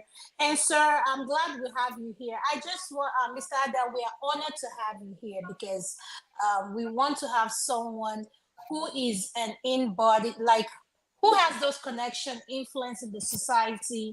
And we are glad that you are welcome to come to this platform and take our question. Even when we push back, you see it as a welcoming thing. And I think with you being here, you're the one that can champion this change with us backing you up regarding Mrs. Ruth Ogunleye. We want justice for her. And I think every man on this platform wants justice and the people in the comment section. And I think you're the right person to champion that change. And we'll be right here to back you up, sir. Before I go to the next topic, I want to go to Mr. Ferrari. Mr. Ferrari, I'm giving you just 2 minutes to go to your question because we have another topic. You're muted. Yeah, Mr. Edwin Adai, I just, as a politician and as a teacher, I just want to implore you to listen to the voices of critics. When they say Nigeria is acting like a zoo, it's not because we want to cuss out Nigeria, it's because it's what we've observed. When we have a system whereby the common man does not have access to the rule of law. The soldier the other day shot a boy inside his house during the protest, inside his own father's house. If it were a country like this, the military will be sued and they will pay billions of dollars for the life of that boy. The reason why people like you, politicians, must understand that this system we practice now is big manism. It's not going to work, is that tomorrow, most of you will not be in the corridors of power. There was a time your party was in the corridors of power. It is not enough for us to come here, point fingers at those who are currently sitting at the seat of power. We don't have to build that country for all generations. It could be your daughter in 50 years' time or your granddaughter that's in the army and something like this happens to. If we don't build the enabling environment whereby the rule of law matters than the rule of man, we will all be like that yeye ball, where that yeye win, they blow for one yeye corner, where fella can put him mouth for song. Mr. Edwin Edwin, I know you're a politician, you're doing your best, I'm not blaming you. Your party is not currently in control, but you all have to see the decay that Nigeria is. Denial is not going to save us. Nobody is coming to save us. The US is not coming to save us. Russia is not coming to save us. This is something we have to do ourselves. Constitutionally, there should be rules in that book they call Constitution for that girl. There should be rules for that boy that was shot by the army. There should be rule for Nigerians that were killed by the flood, for them to be compensated, for them to be taken as citizens. You politicians have to do better than just point fingers and come to media once in a while. That's all I have to say. I have to leave you guys, but I thank you for coming. I commend your effort in the right for justice, and I'm telling you that we need to do more. That's all I just wanted to say. Thank you very much. Thank you so much for joining us, Mr. Ferreira. I appreciate your presence and your question, your critics. And Mr. Ada, I really thank you, sir, for joining us. I don't know if you have more time. We want to talk about Very Dark Man and the Bobrisky case. So I wanted to ask you before going to that topic, do you still have more time with us, sir? Well, I don't think so. I would like to maybe take my exit. No problem. Because yeah, that issue, I really don't have interest in it. In that. No problem. Well, I just want to tell you once again, Mr. Ada, thank you for honoring our invitation, and thank you for taking the questions we have, the pushback. Really appreciate you, and we'll keep in touch with you in regards to Miss Ruth Ogunleye's case. And I believe you're the one that can champion the change, because this is a show about women, and we want to push it forward, and we want you to be the one that will represent the women segment in the Dr. Damages show to push this case forward, sir. Thank you very much. Thank you. Thank you, sir. Adama, can I ask the guest a question? Can I ask the guest a question? Mr. Edward, can you wait 1 second? Yes, Mr. Fatai, welcome to the show. Go ahead, sir. Thank you. Thank you, Adama. Thank you, Topel. Thank you, guest, for coming. I think it's a very interesting topic and very important. I'm not in the military, so I don't know the military codes, but I believe there should be some international standards, because also to have a very strong military also involves the treatment of how an organization treats the lowest in quote people is also part of the strength of the organization. But I don't know, I think somebody asked, but what I was really disturbed about is when you talked about the public commission, that the public complaint commission, that maybe that if somebody doesn't write a petition, if an issue is out there in the public and so serious, do they really need a personal petition before they get involved? I mean, are they funded by the public? Don't they have a responsibility if there is an issue in the public? Why do they need exceptional petition before I mean, that's kind of like a little bit serious, concerning. But I also want to ask, it's not only about this lady's situation. There was also the lady that was given a very serious slap by the EFCC. There was I think it was there was a viral video by the EFCC, a very young lady, and then the EFCC said that they will investigate internally, but that's not an internal situation. When Sheon Kuti slapped the police officer, I think very quickly, or the same day or something, the Inspector General of Police gave that he should be arrested. But when a civilian is slapped by the law enforcement, very serious, the young lady, and nobody hears anything about that matter. That's also that's not even within military. That's between law enforcement and the civilian. It's very similar to Sheon Kuti's case, but it's not treated as the same. Do you know any update with regard to the lady that was slapped by the EFCC, the young lady? I mean, if I was the father of that daughter, maybe by now they already shoot me, because I couldn't imagine the way he slapped that lady. It was incredible. So those are my two scenarios. Like, why does the Public Complaint Commission need exceptional petition before it takes up a matter that is in the public, like that? And then if you have any update with regard to these EFCC, I don't think that is an EFCC. EFCC can do internal whatever they want, but this is a criminal situation involving the EFCC. Why is the police not arresting the EFCC official? That's a very young lady. The way he slapped that young lady, I couldn't believe it. You couldn't even slap your mate like that. Thank you very much. Thank you, Mr. All right. Okay. All right. Thank you for your question. Your question is very valid, very important. First and foremost, I would like to put it this way. Officially, there are procedural aspects on how the bureaucrat works. The civil service have a way, they have their own modus operandi. I'm not speaking for them, but I'm just saying based on what I know. Whatever is not brought forward officially to them, I understand from experience and from the benefit of hindsight that they would drag in addressing or trying to take such responsibility. Is not the way it should be, but I can tell you that that is literally how the system is structured.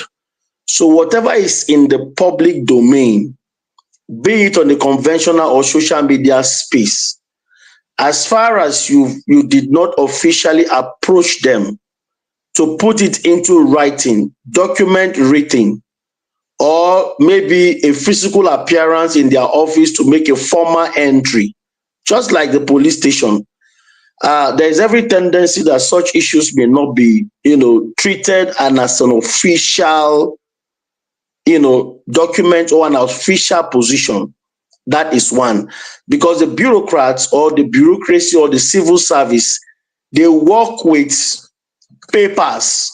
By their nature, whatever you want to do, you have to put it in writing. The civil service modus operandi is that they don't do anything abstractly. They must see it in writing, minute on it, pass it from one desk to another before an actions can be melted on it. Until and unless that is done, I don't think the federal government or the Public Complaint Commission would treat it as an official document or an official thing. They will just see it as one of the social media allegations and counter allegations. That is that. In terms of the, I really did not watch that video of the police, the EFCC slapping a young lady. But I can tell you that from the benefit of hindsight, I can tell you for a fact that, Nigeria is evolving. Nigeria is really evolving. There are a lot of things that is happening right now that ought not to be. The case of human rights abuses has been too many. A lot is so prevalent. Gender-based violence, which we are discussing. Issue of violation of fundamental human rights is still also a serious issue that is very prevalent in the country. And I think that the only way out is to continue to speak about it, is to continue to condemn it when you see one. Because the abuses is not just in the EFCC. All the, both the military, the Navy, the Army, the civil defense, as far as they are wearing uniform, the human rights abuses is becoming too many and too prevalent. And I think that the more we talked about it, the more we bring up, the right people to man sensitive positions, the more we have reforms in the institutions where rules can be amended and new rules can be introduced. Until and unless we continue to improve on that, the continuous, abuse of human rights will still continue. Like I said, we are still evolving. At the appropriate time, I can tell you that we'll get it right one day. Thank you, sir. Thank you. Yeah. Papa, do you have anything you want to say before the guests leave? The only thing I just wanted to add was while we're all talking, what went through my mind was I thought we had the different human rights societies and groups in Nigeria. We have politicians such as Mr. Adai. We have the likes of Atiku. We have likes of Peter Obi. Where are they? Are they saying they didn't hear about this situation? Because seriously, I'm thinking this Ruth case is just going to die a natural death. Where are all these people? Peter Obi visits people, that were affected by flood, people going through hunger, people dying in villages. This is a major critical issue. I haven't heard anything from his camp. Maybe I'm missing it. Maybe he did and I didn't hear. But I didn't hear anything from Atiku's group. I didn't hear anything. I didn't even hear anything from APC. It's like business as usual. I feel like there's something about this case that everybody is staying away from. Iyabojo, the influencer, she said she calls herself mommy of whatever. I mean, people that you think will be on this case, everybody's just avoiding this case. And it's just, It makes me question what is it that we're not getting about this case? Go ahead, Ekene. So, you see, that is the major reason why people like our guest here should be encouraged to begin to voice it out. You made mention of some politicians here, Tope, the likes of P2B, Atiku, Showore, Kwankwaso, all of them. They are all focused on the 2027 election, and nothing matters to them than that election. They don't care about any other evils going on in the society. It is only the people like VDM, Very Dark Man, that are speaking up. Those that even have VDM nothing. has not even touched this case. Well, you see, let me say this before I leave. Yeah, go ahead, sir. Let me say this before I leave. The truth of the matter is that too many things are happening in Nigeria simultaneously at the same time. You see, the abuse. If you turn to the left, you see one abuse. If you turn to the right, you see someone being killed. If you turn to the left, you see one policeman hitting another. If you turn to, so you see, the thing is that the rate of crime, let me use that word, the rate of crime generally in Nigeria is becoming too many. How many can you talk about? How many do you even think that the likes of Peter Obi, Atiku, and the rest of them know in a day? As I speak to you, to what has happened in Nigeria today alone, maybe it's the one that you have the opportunity to hear. There are thousands of those human rights abuses, felonies, serious crime going on daily basis. How many can they talk about? Just yesterday here, we have a case in Rivers State where the minister of FCT insisted that there should be no local government election in Rivers State. And I heard people like even the former president, Goodluck Jonathan, they came out openly to condemn it. Atiku spoke about it. The issues are too many. And until we begin to, sensitize ourselves and to take more responsibility to encourage some of these politicians, because they are doing a lot. You don't know, but they are doing a lot. They are just one person. Peter Obi is just one man. Atiku is just one man. Do you understand? Likewise, so they are one. This is just one individual. This so-called issue of crime, this so-called issue of things that is happening is a collective responsibility.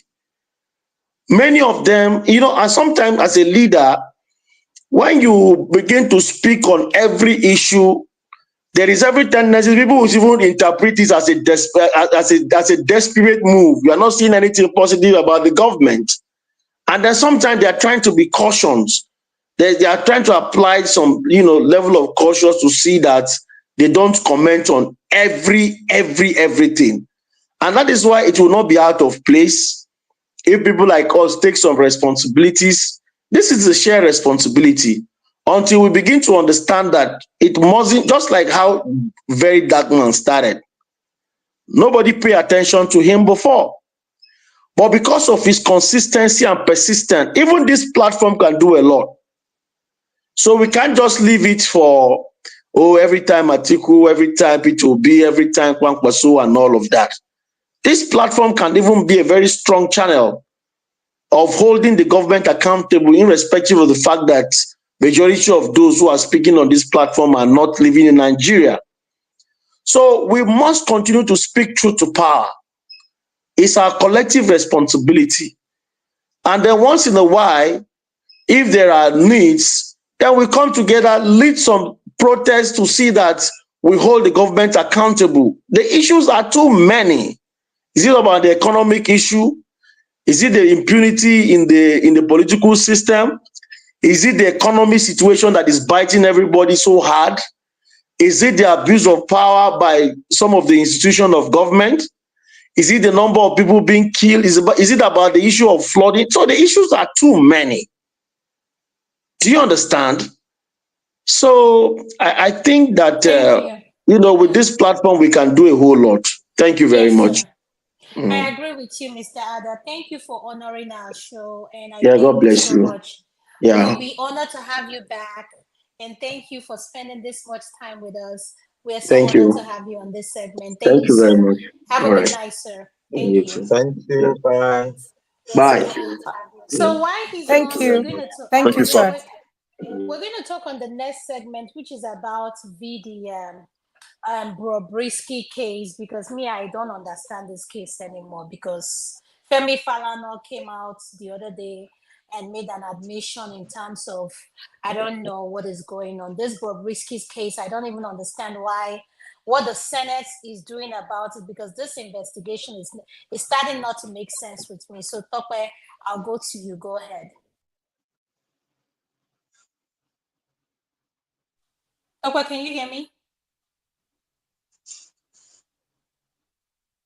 Adama, just like,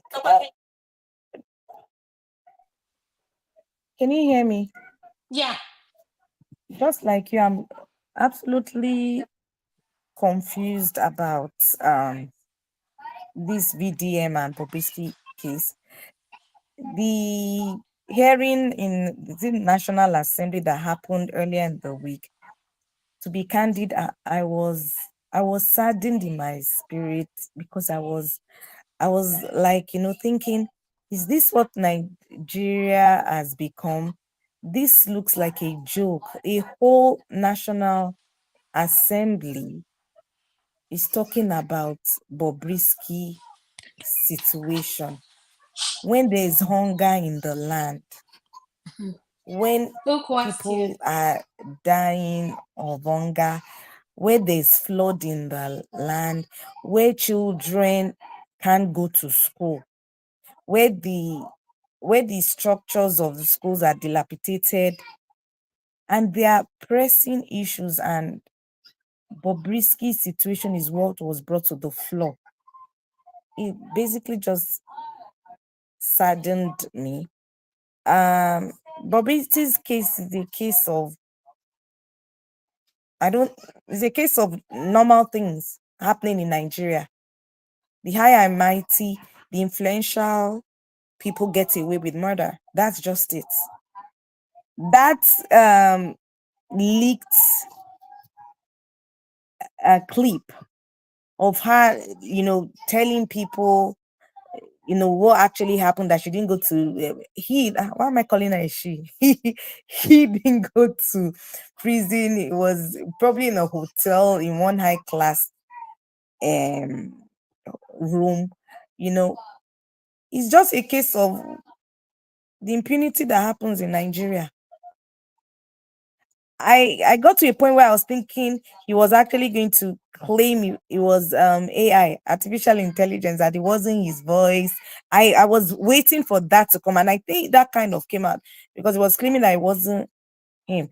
My comments in other platform simply is,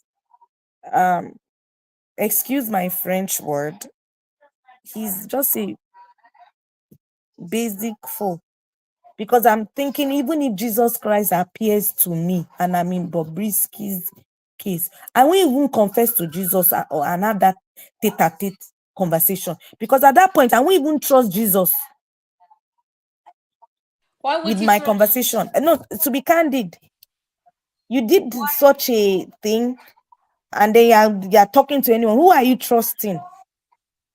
I won't even trust Jesus at that point. And then Falana's case, he's implicated. Let's forget that story. Now, this is the question I have for you, Tope. What is Bobrisky? Is Bobrisky a transgender? Is Bobrisky is he what do you call it? We call them here drag queen.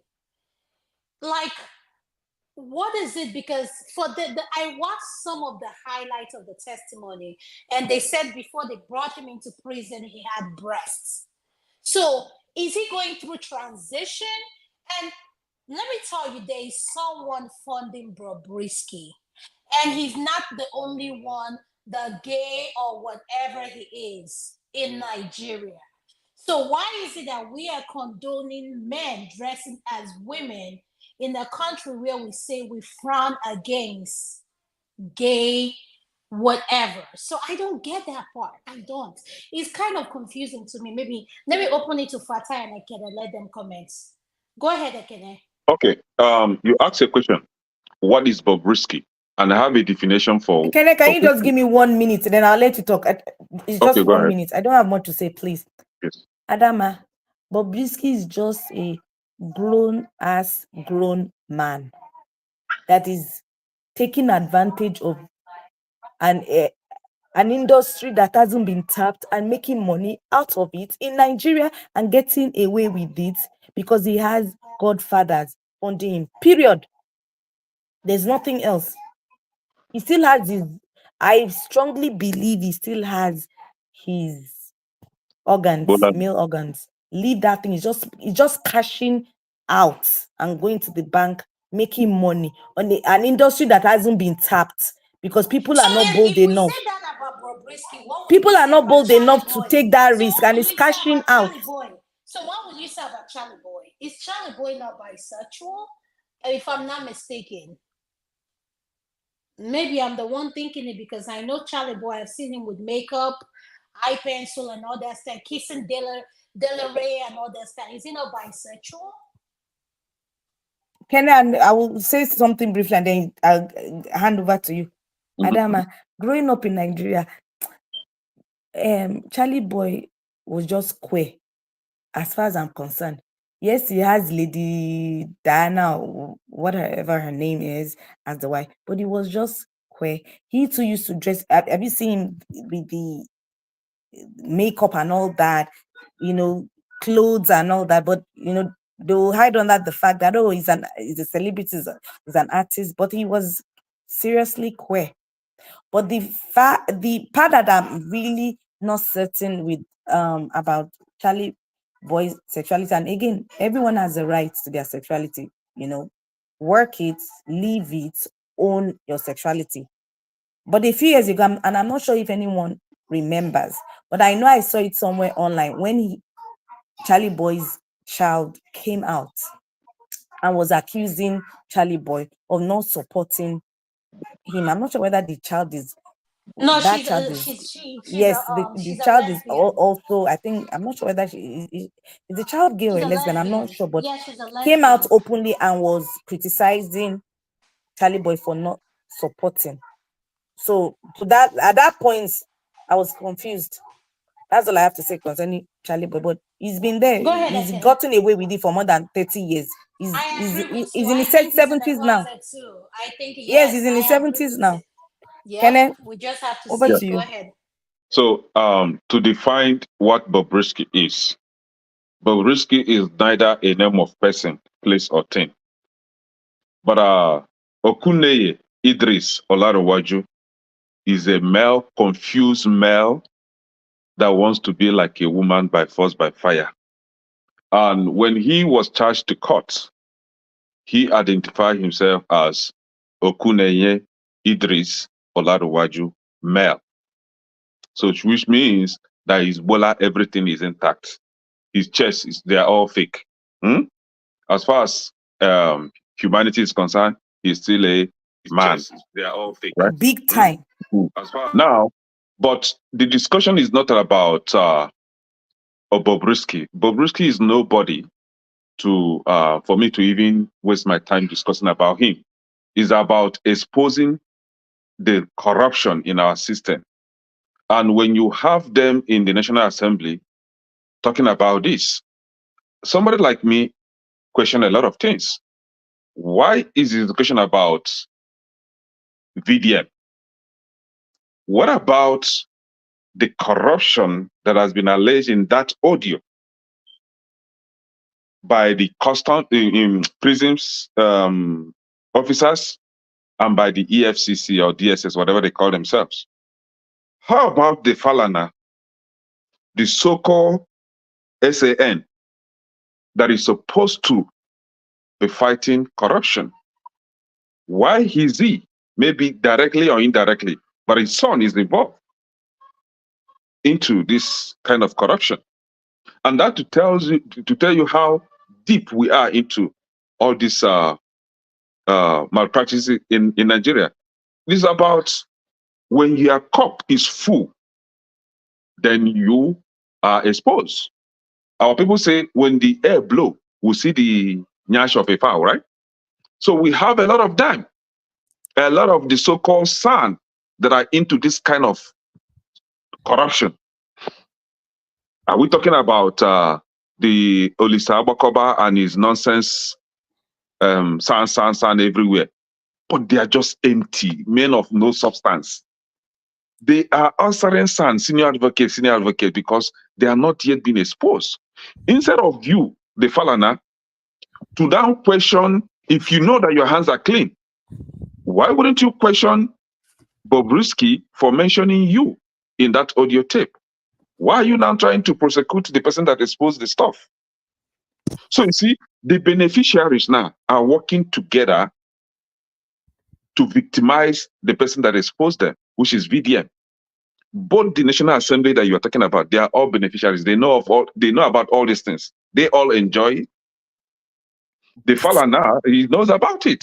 They are all in the system. So they are now trying to make VDM a scapegoat. See, for any one of you thinking that Nigeria will ever be remedied, that person is still dreaming. Like I always say, Nigeria is gone. Nigeria, there is no solution. It's not only in the prison or EFCC, it's everywhere. Everywhere is rudely immersed into corruption. We're going to start. Yeah. It's irredeemable. Like people like me, I'm still saying that for peace to reign, for sanity, for us, so some of us to regain our sanity, let's just be bye-bye to this country. Just divide it. Let everybody go. It's too much. This was what prompted the military coup in the 60s. And it's still going on today. Corruption everywhere. Thank you so much, Ekene. Mr. Fatai, I'll go to you, then Uncle Pansat, I'll come to you. Welcome to the show, Uncle Pansat. Go ahead, Mr. Fatai. You know why? If you want to speak, could you please turn on your camera, please? Thank you. Hello. Yeah, apart from the previous issue, that was very serious, and I was very also interested in interested in what happened to the lady that was slapped by the EFCC officials at the hotel, because that's a civilian. I'm not sure that should have even been internal. If they applied the same standard that was applied to Seun Kuti, civilian to law enforcement, so why is the standard now different when the victim is a civilian? When the victim was a uniformed person, the Inspector General of Police straight, it was like, I don't know, like maybe the same day or next day, say Seun Kuti must be arrested by all means or something like that. But when it comes to the civilian who is the victim, and we don't even know what is the update. The police is not involved. There's no arrest. They said at that time, I think it was like the EFCC internal will investigate. No, it's not EFCC internal investigation. It's a prosecution situation, investigation and prosecution situation, you know. And so that was one thing I wanted to talk about. With regard to Bobrisky, I've never spoken about Bobrisky. I think everybody deals with life. Life is complicated, complex. We are dealing with life. Everybody is dealing with that in different ways. So I don't really have an opinion about the lifestyle situation there. But what I have opinion about with regard to Bobrisky is not even. I think the Bobrisky situation is it's something we call the original sin situation, which is the prosecution itself. So Bobrisky was prosecuted for whatever, spraying naira. I mean, so this was what was funny to me at that time. So they take something that is in Nigerian culture and prosecute this person. Well, by that logic, every Nigerian is a criminal. I think a lot of people may even make that point. There was even a lot of videos of different people who are also spraying. So because I think this law was passed under the previous CBN or whatever, or during Buhari or something like that. So this has always been happening. Right? So when they fail, so their failure, it's the people that should be criminalized for their failure, because they failed to make the naira worth it. Because if the naira has a value, if one naira note could buy you a Mercedes Benz, nobody's going to be spraying it anyhow. But because they have destroyed the value of the naira, and the people must become criminal for their inability to make the naira valuable. This is what just happened. So I think the National Assembly should focus on revoking that law that criminalized Nigerians, because the central bank is not able to make the naira valuable. Because if Nigeria is very, very valuable, I mean, we all, even when I remember back then when we were young, even like if you have a birthday party or something like that, even your parents will give you that. By that time, it was even the new note, the newness of the note that was interesting that you spray. It doesn't even matter the value. It doesn't matter. They will give you one naira note like this. They will spray a new note. Agoro. That is called agoro. The agoro-ness is what was important in the spraying, not necessarily. But now you can't spray. If you go to party now, you spray 200 naira. Nobody, the wasi will not go recognize you. You have to spray the highest note. But back then, it wasn't really. It was just the newness of the note that was in the culture. But now they have totally destroyed the value of the currency, and for their failure to make the currency worthwhile, they now criminalized the people, Nigerians. Say if the naira has so much value, you're not gonna be spraying it anyhow now. If you could send 1 naira to Japan and they send you one brand new Toyota, why will you be throwing it around like an idiot? You will not be doing, because it has no value. You just throw, So I think the National Assembly should focus on amending that law. Nigerians don't get to become criminal for the failure of the people who are in charge of running whatever it is, whatever the power. I think that would be a worthwhile whatever use of their time. Time. I'm not. I don't have opinions either way with regards to the lifestyle. Hello, Pansa. Thank How you you. doing, bro? Uncle Pansa, to your next. Could you please unmute, sir? Thank you, sir. Welcome to the show. But more than anything, I just can't anger with Yalo the General and Adama. I can't anger. Where is Yalo the General now? Where is the She's Oh. She's She's watching. Yes. She's an I will event, wait for her to. No I will wait for her to holler before I go. Uncle Pastor, go ahead. You're next, sir. Hello, Madam Fatai. How are you, buddy? Long time no see. Greetings, Long time no see. Hello, brother. Greet everybody. I hope I say hello, brother. I hope you don't. Because I heard you are your great grandfather. So when I say brother, just the way it flows, I hope you don't mind. No problem. I haven't seen a long time, Fatai, and when we were younger, that your haircut that we used to call it Agilo, the style. Anyway, so I see Madam Luke coming in. Let me say hello to Madam Luke as well as she's popping in, and those who are in the comment section. Adama, this is going to be a good show. Yes, sir. Thank you, sir. Madam Luke, welcome. Thank you. Madam Luke, it's a beautiful sister who's very generous. Everywhere she goes, she got a big heart, and she's very tough. If you go out of line, she would check you. So anyway, so on your show, and I hope this topic, because I think Fatai treated it very well, so I'm not going to spend that much time on it. Probably the nexus to the society from other topics that we talked about. That's a link, that's a connection, it's a network, that's a tie to. If we're to let people come on online to trash Christianity, I'll say religion, but when I say religion, I mean Christianity. A lot of people work very hard in a society, in churches, small churches, mid-sized churches, and big churches. Now, some of the pastors sin as well. But if we were to just let these people win, trash our religious institutions, then you're going to have Bobriskis and all kinds of people all over that society, right? Now, I'm not one to judge lifestyle. It's a new thing. I remember earlier in life, maybe 40 years ago, you don't even come to the public doing those kind of things with sexual connotation. We've always had the art of people who dress like women, but they're doing something else. Either they're like comedians and they're entertainment. It has nothing to do with sex, right?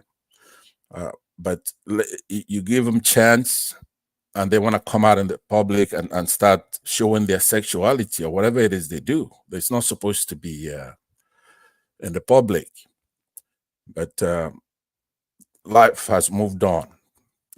So now when you come to our society now and you begin to see the kind of topic that we're preoccupied with, this Bobrisky guy here and the other guy, very dark man, who does a lot of good work, by the way. He's a courageous guy, and in certain aspects, he brings to light corruption and fight for those who cannot fight for themselves. And then sometimes he does go overboard, and then cause the wrath of the law enforcement as much as we have it in the country. So these are things that should be sorted out, right? I believe that people should have the right freedom of expression, freedom of association, those rights they have, but they should also be very responsible, because I've also seen some of these people go overboard, including people who are on platforms, myself included. I would say that we should still be able to look at it in segments. The decay in Nigeria, the blight, the corrosion, degeneration in our society, first of all, is with our constitution. It's with our government institutions. But for example, we don't have courts. APC is able to show their hubris, somebody like Wike, Tinubu, because they know ultimately everything comes down to that Supreme Court, and it's gone. The person who is in charge, the Chief Justice right now, is the corporate that made Ozodinma a governor in Imo State, where I don't even know if he contested in the election or he came fourth or something like that. So only animals will live in a society where you don't even have a judiciary, a justice system.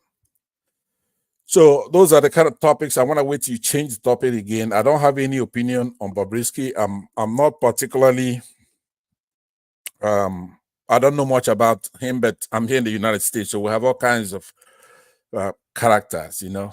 There's nothing we don't have here in this United States. And a lot of Nigerians who do that kind of thing, he's doing actually copying the degeneracy in Western societies, not knowing that we're not the same. We're a traditional country for right now.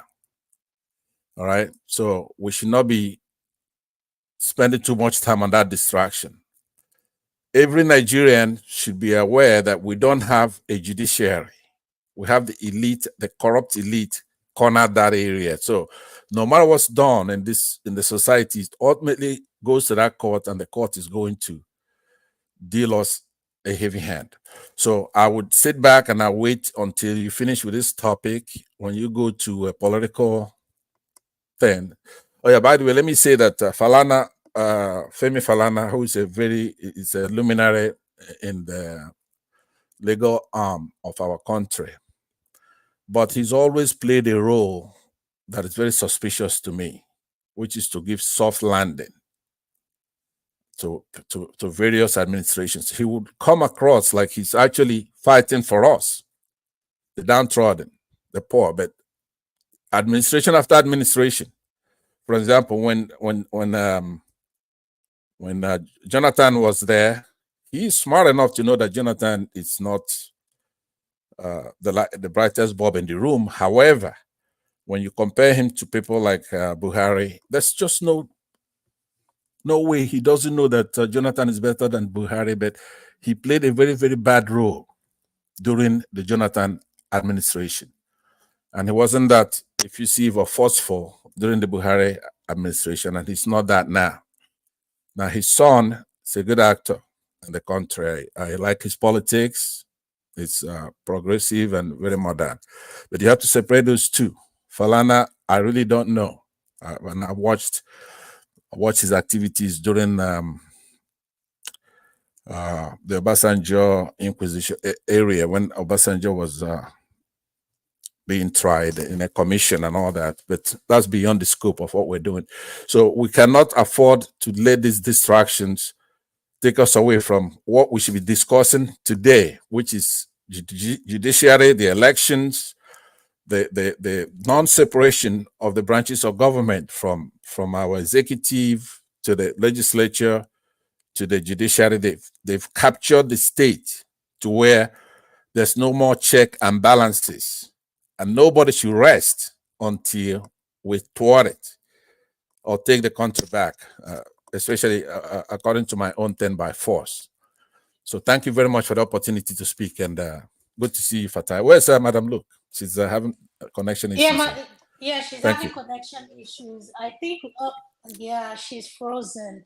And I know she has something to say in regards to this very dark man and Bobrisky. Madam Luke, if you can hear us, let me bring her back in. Toko, if you have something to do, let me take her out. And Adam, I think you may have to take Madam Luke out, Yes, and then I'm maybe about to let bring her her join, back in. see if she can join in again, and then Yeah, you that's bring what her I'll back do. in. Yeah, go ahead if you have something to say. Go ahead. Hello, the general. Hello, could you join me? Hello, the general. No, but Uncle Pasat, let's have a free flow. You just said something about the what we need to talk about. So go ahead for our viewers. We have Toko, we're ending in the next I believe what's his name is here. To Nigeria, we're ending in the next 15 minutes. So are you okay with Uncle Pasat having a free flow? You okay with that, Toko?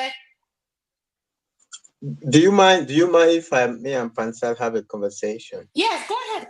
Yes, that's a free flow. Go ahead. Sure. But I thought Fatai had something to say briefly. Yeah, let Fatai go. Go ahead, Fatai, whatever you want to say. Go ahead. Yeah. I wanted to. It's not really the. Okay, women Fatai, can issue. you wait? Madam Luke is Yeah, back. yeah. Madam Luke, can you Sure, go? sure. Hey, Mama. Sure. I can't hear you. You're muted.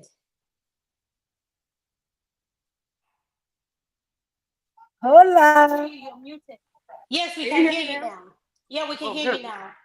All right, Good let me evening, switch it. ma'am. Yeah, you can hear me well? Yes, ma'am.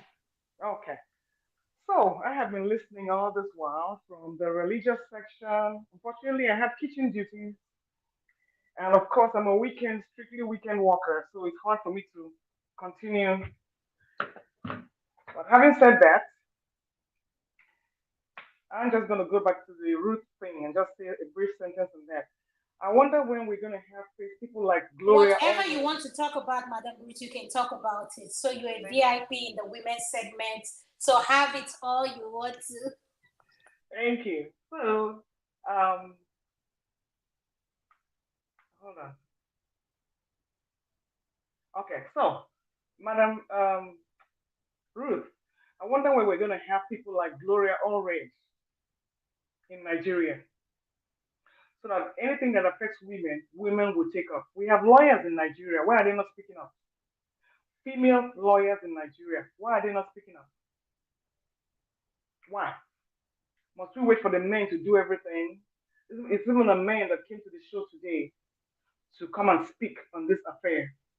It's just disgraceful. I was just listening and I was like, why bother? Because we don't even have people in our situations here to support us.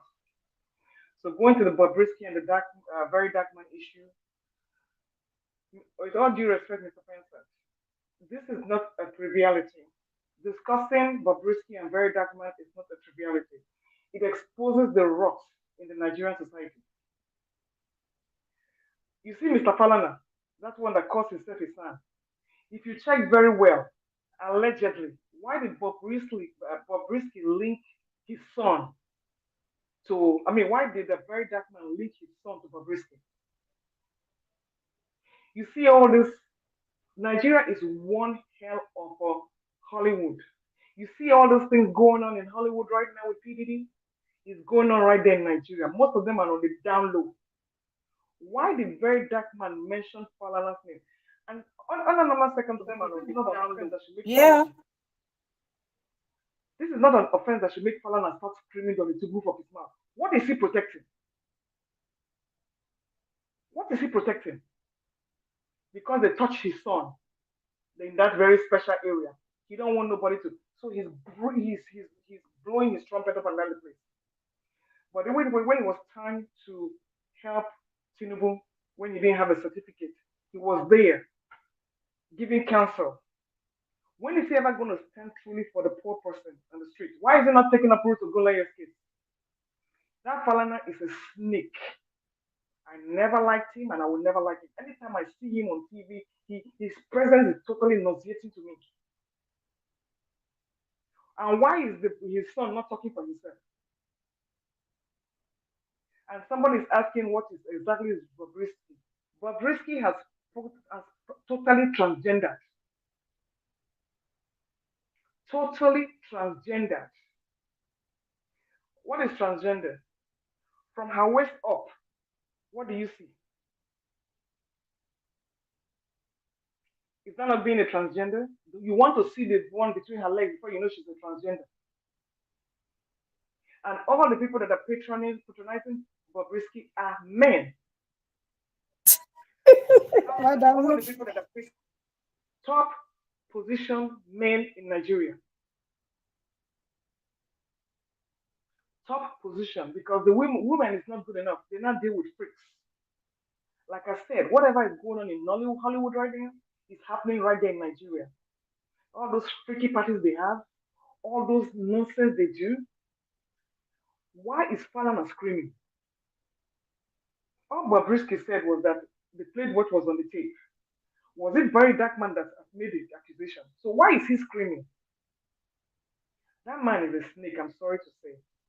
And like I said, Mr. Pensa, this exposes the rot in Nigeria. And as far as those military people are concerned in the Ruth Ogunleye's case, they have to be ashamed of themselves. That is the reason why the military in Nigeria will never have meaning and will never have prestige. You see all those boys there, those are ex-cultists that used to violate women, even from school to school. So it's a pastime sport for them.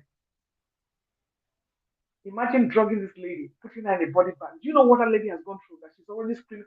She only God knows. She even probably has to go for serious medical attention. And we are here thinking that it's trivial. No, Mr. Panzer. Bobrisky and Very Dark Man's situation exposes the rot in Nigeria. Take away the two of them. Focus on the message. It's not about religion, because that religion, with all the churches in Nigeria, that priest is one hell of a asshole. The religion has not done anything for Nigeria. The pastors have not done anything for Nigeria. And like I said, religion is supposed to be a personal thing. Don't expect any salvation from religion. So I said I was going to keep it brief, and I'm going to keep it brief. Thank you.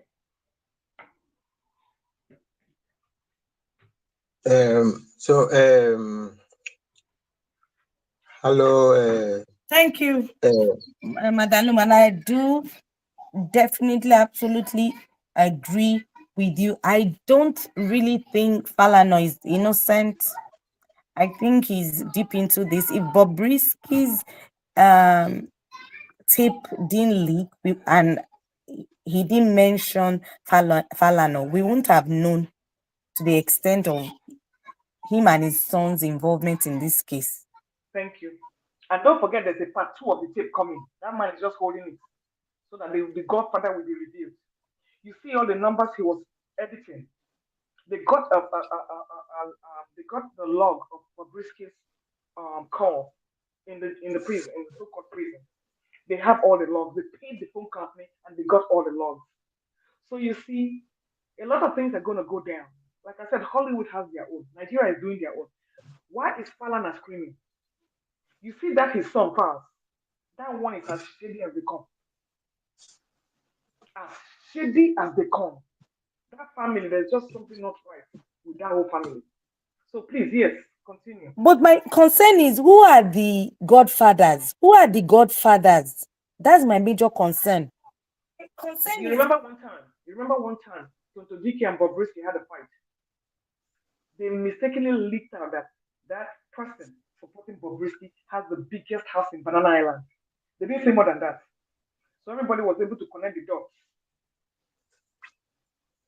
And when this same person was accused, was trying to be blackmailed by some hookers from outside the country, they squashed the case. They squashed the case. So you see, Nigeria has, you know what? Like I said, God, they learn walk where Satan did for Nigeria. Let me put it that way. Repeat what I said. I said, God, they learn walk where Satan they perform for Nigeria. Satan has totally taken over that Thank you, country. Madam Luke. Thank you. Fatai, do you have anything to say before we round up? Yeah. Nothing really much. I will hope that for the sake of I mean, we want our country to at least look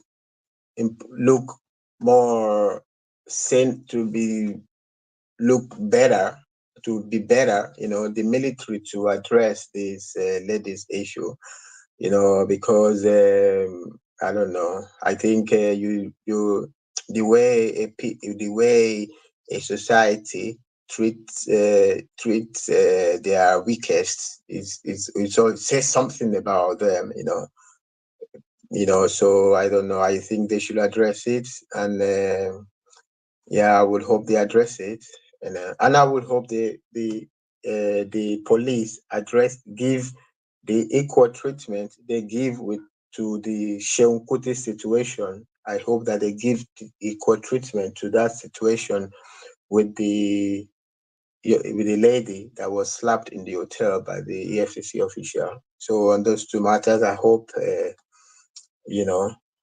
for we want to hear. I mean, let's hear good thing. Let's hear things that don't make us feel like our country is stuck in the 12th century. Let's feel like we are we are still not in the 12th century. All of these things is like 12th century stuff. So anyway, that's it's a prayer and a hope. I hope. The country is very complicated. Sometimes you don't even know what's going on. So, well, the whole world is complicated, but it doesn't hurt to be better. It doesn't hurt at all to be better. Yeah.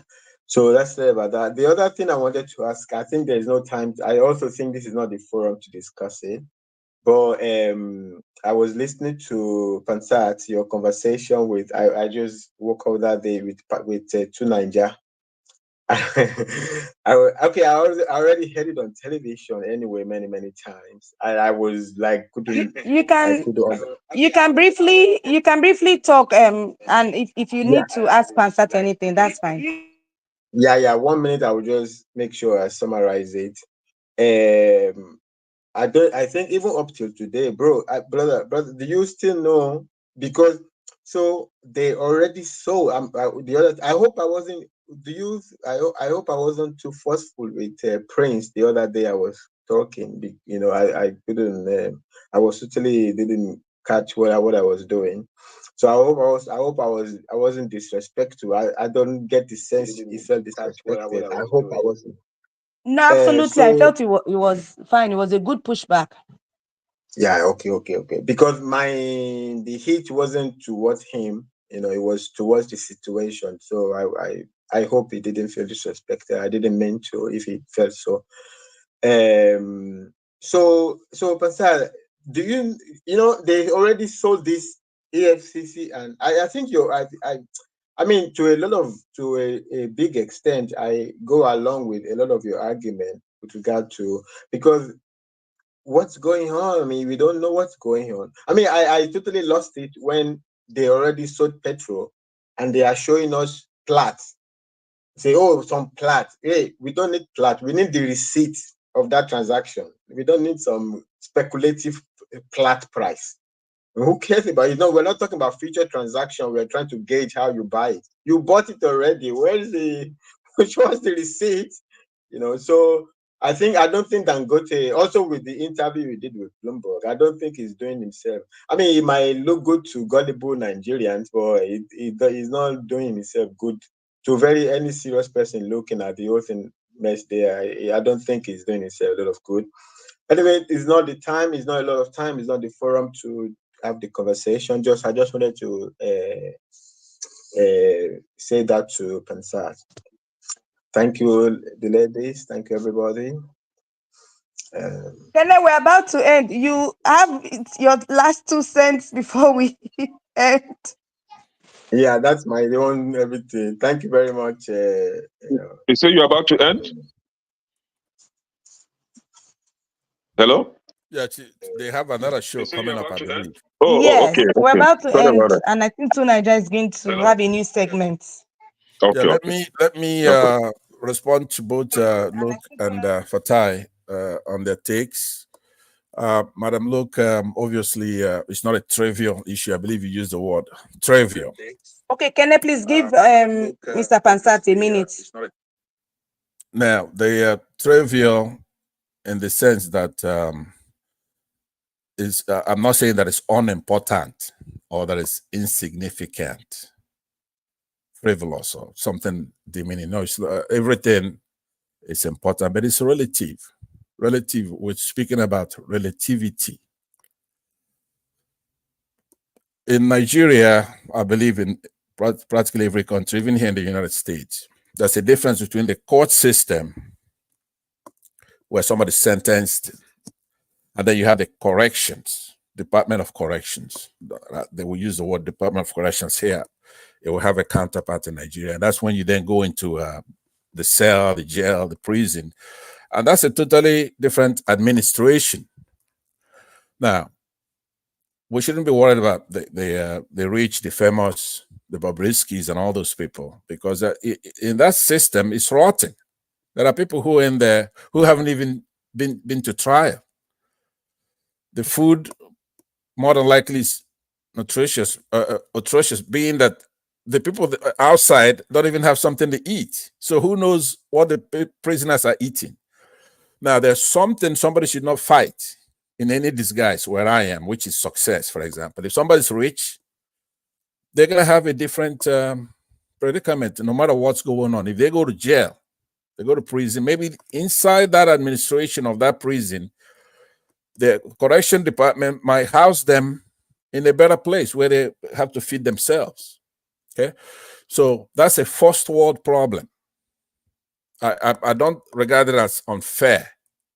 If you go into inside in the administration of that correction facility and they house somebody in a better place because they have money, or because of his lifestyle, they don't want him in what they call a general population for his safety, they put him somewhere, right? They could always argue with good reason why they're treating somebody differently. Is it fair? It's not fair, right? Here and other places, the same phenomenon obtains. So I'm not going that deep down into it, because right on top, we have a problem. The structure of the country, it's not sound. We don't have a constitution. Our votes don't count. We need to, sorry for cutting you short. We need to No, he's fine. He's fine. end He's the fine. show. He's fine. So we No, need no, the no, no. Kenneth He's to fine. No, no, no. just He's wait fine. for a few minutes, Yeah. and then we No, end Papa, let him finish his Let me land there. He's fine. So, but I would bear that in mind. By the way, so I will try to end it because I was also going to touch on that this is a multifaceted discussion that should be thoroughly dealt with. In the Bible, for example, when King Solomon took over from his father, King David, the Lord appeared to him in his dreams and asked him, "Now, whatever you want, I'm going to give you. What do you want?" So what he asked for is God to give him, as his servant, to give him understanding mind. That's what he asked for. He didn't ask for money. He didn't ask for power and all that kind of stuff. You have to have wisdom is the key here when we're dealing here. So it's curious, it's interesting probably to talk about the peripheral issues, Madam Luke. It's probably a good thing to come here and glorify the juicy part of this thing. But I'm not really cut out for that. So I will end by saying that yes, I agree with you 100%. It's serious, but relatively speaking, Mr. yeah. Pastor, sorry, what did you say about it? No, what I'm saying, the gossip part of it, you know, where you delve into the lifestyle itself, and they, you know, I said, but anyway, Patai, so you know, colloquial. I mean, juicy as in colloquial, nothing else.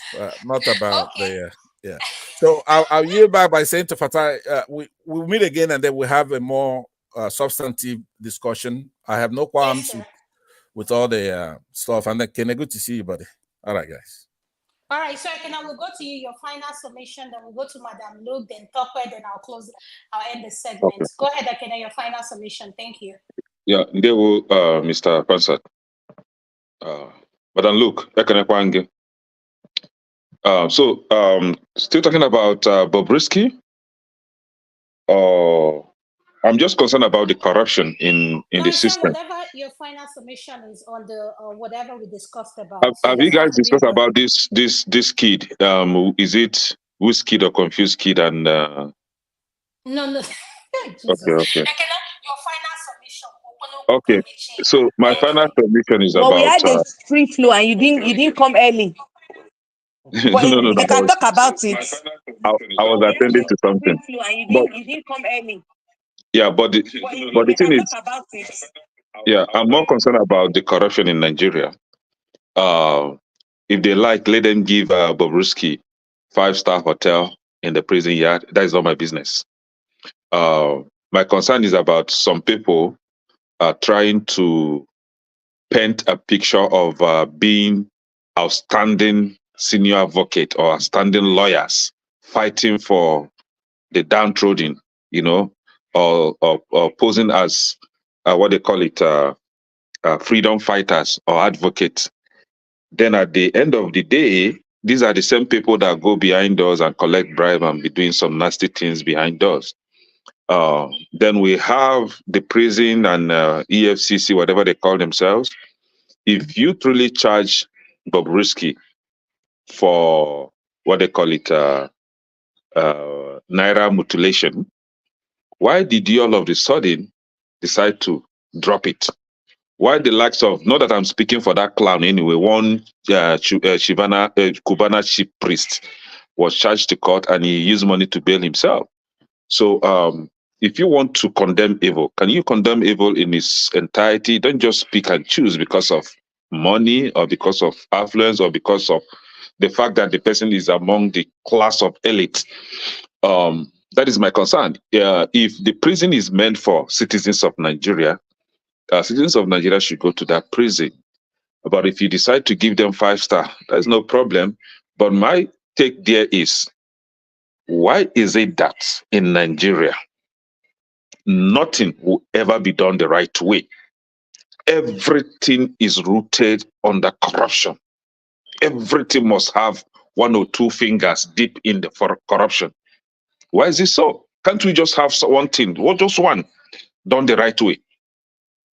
Can't we just have something done the right way? No. Every day we will talk from morning till night. Some of us do develop headaches sometimes, talking about Nigeria. You know, still, nothing is changed. They will still keep doing what they are doing. Now, I'm talking about these 2 boys disturbing us in Nigeria. Though I don't really want to talk about them, but it's becoming something very, very, noisy on social media. You had your own time, in as much as some people were alleging that you were visiting Didi and he was using baby oil and all that and giving you awards left, right, and center, right? You've had your time, right? You've had your time. Now, can you allow this young Davido to enjoy his time?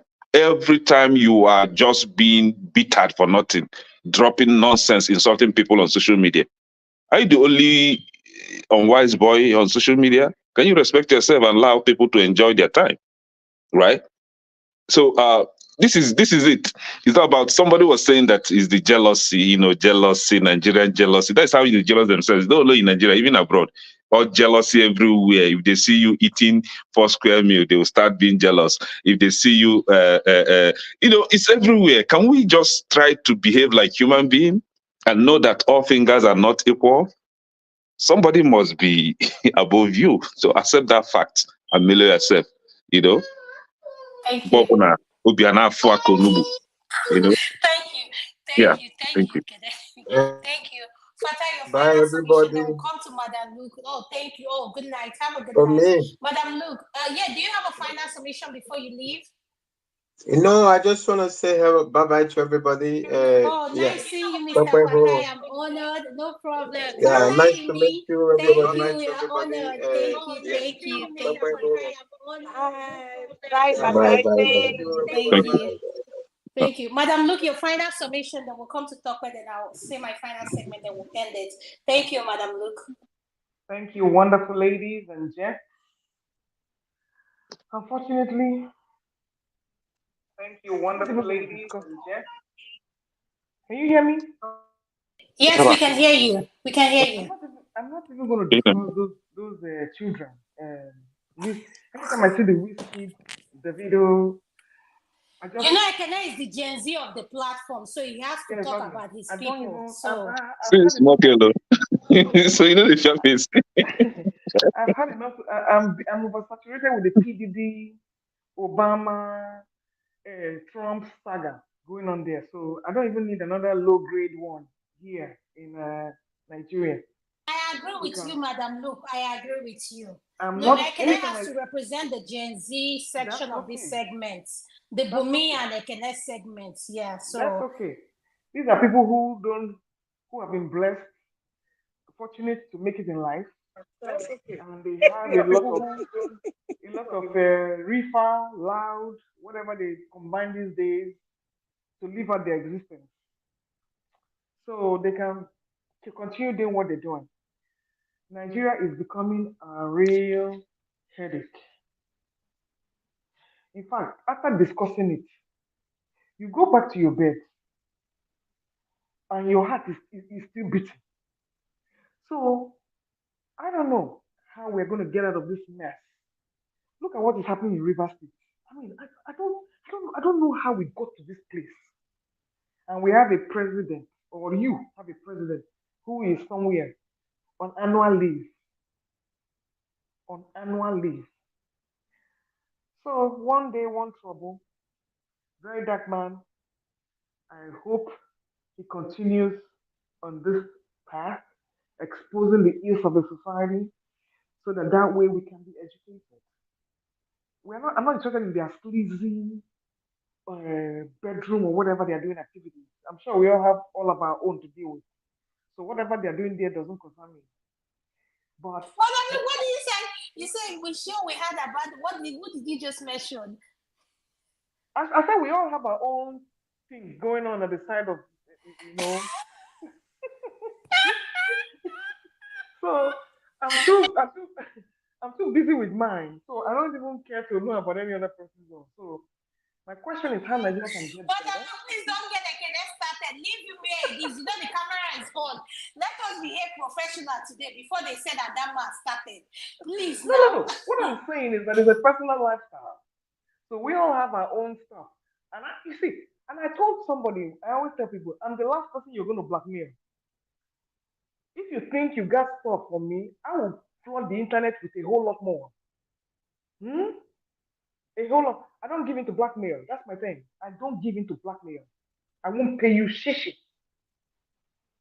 So Nigeria needs to develop a brave spirit so that you can fight oppression. But we're not there yet because we're hungry, we're poor, and then the psychiatric aspect. 90% of Nigerians, there's something wrong up here. That you can stand on the street for a loaf of bread from morning till night. What is that? Here, churches open up food banks. You line up free. And you eat. So you see, when people say Nigeria's problem is spiritual, you better believe it. It has nothing to do with church. Nigeria is going through a spiritual curse. And what it's going to take to get Nigeria out of it, I don't know. So we shall keep praying. Thank you, my people. Thank you so much. I really appreciate you. Tope, I'm going to come to you next. Tope, can you hear me? I thought Kene was meant to say something. Oh, no. I cannot finish talking. Huh? Yes. I cannot finish talking. I've finished talking. I think you are lagging. You need to restart your system. No, Tope, you are the one service to talk. You need to. Tope, go ahead, your final submission. Okay. On behalf of Electricity and Nile, Adam, I would like to thank everyone for joining us today. Uncle Passat, we appreciate it. Thank you so much for your support. Kene, thank you for your support, and everyone on the comment section.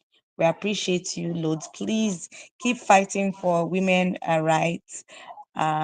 Ruth's case cannot just die a natural death.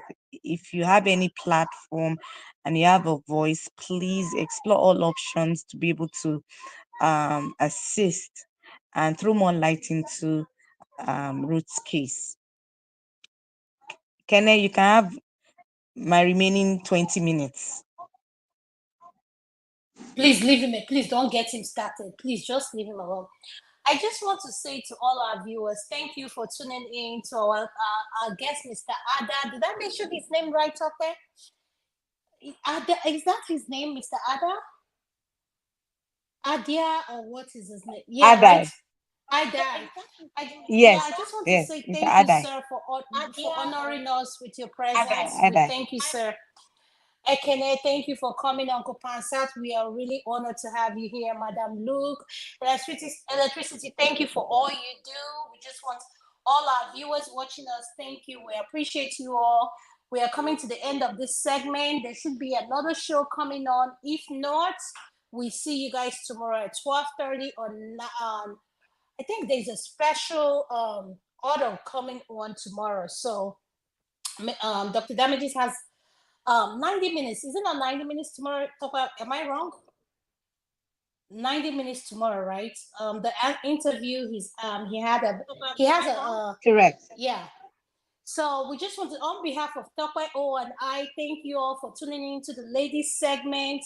Please, you all have a great weekend. We'll love you all.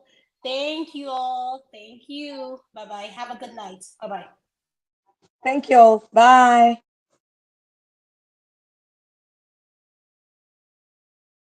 Thank you so much for watching. Thank you. Have you subscribed? Yes, you. Have you subscribed? You. Yeah, before you go, click. It's free. Click. Just that's it. Have you subscribed? You're laughing. Have you subscribed? Have you subscribed? Thank you. Thank you. Thank you. Hey, madam. Thank you so much. I can see you. We have to get to 100,000 subscribers. This by the end of the year. How are we going to do that if you don't subscribe? Yes, you. Yes, you're about to click off. Why? Have you subscribed? It's free.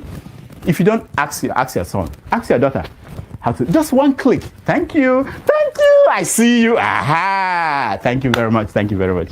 I'll see you tomorrow.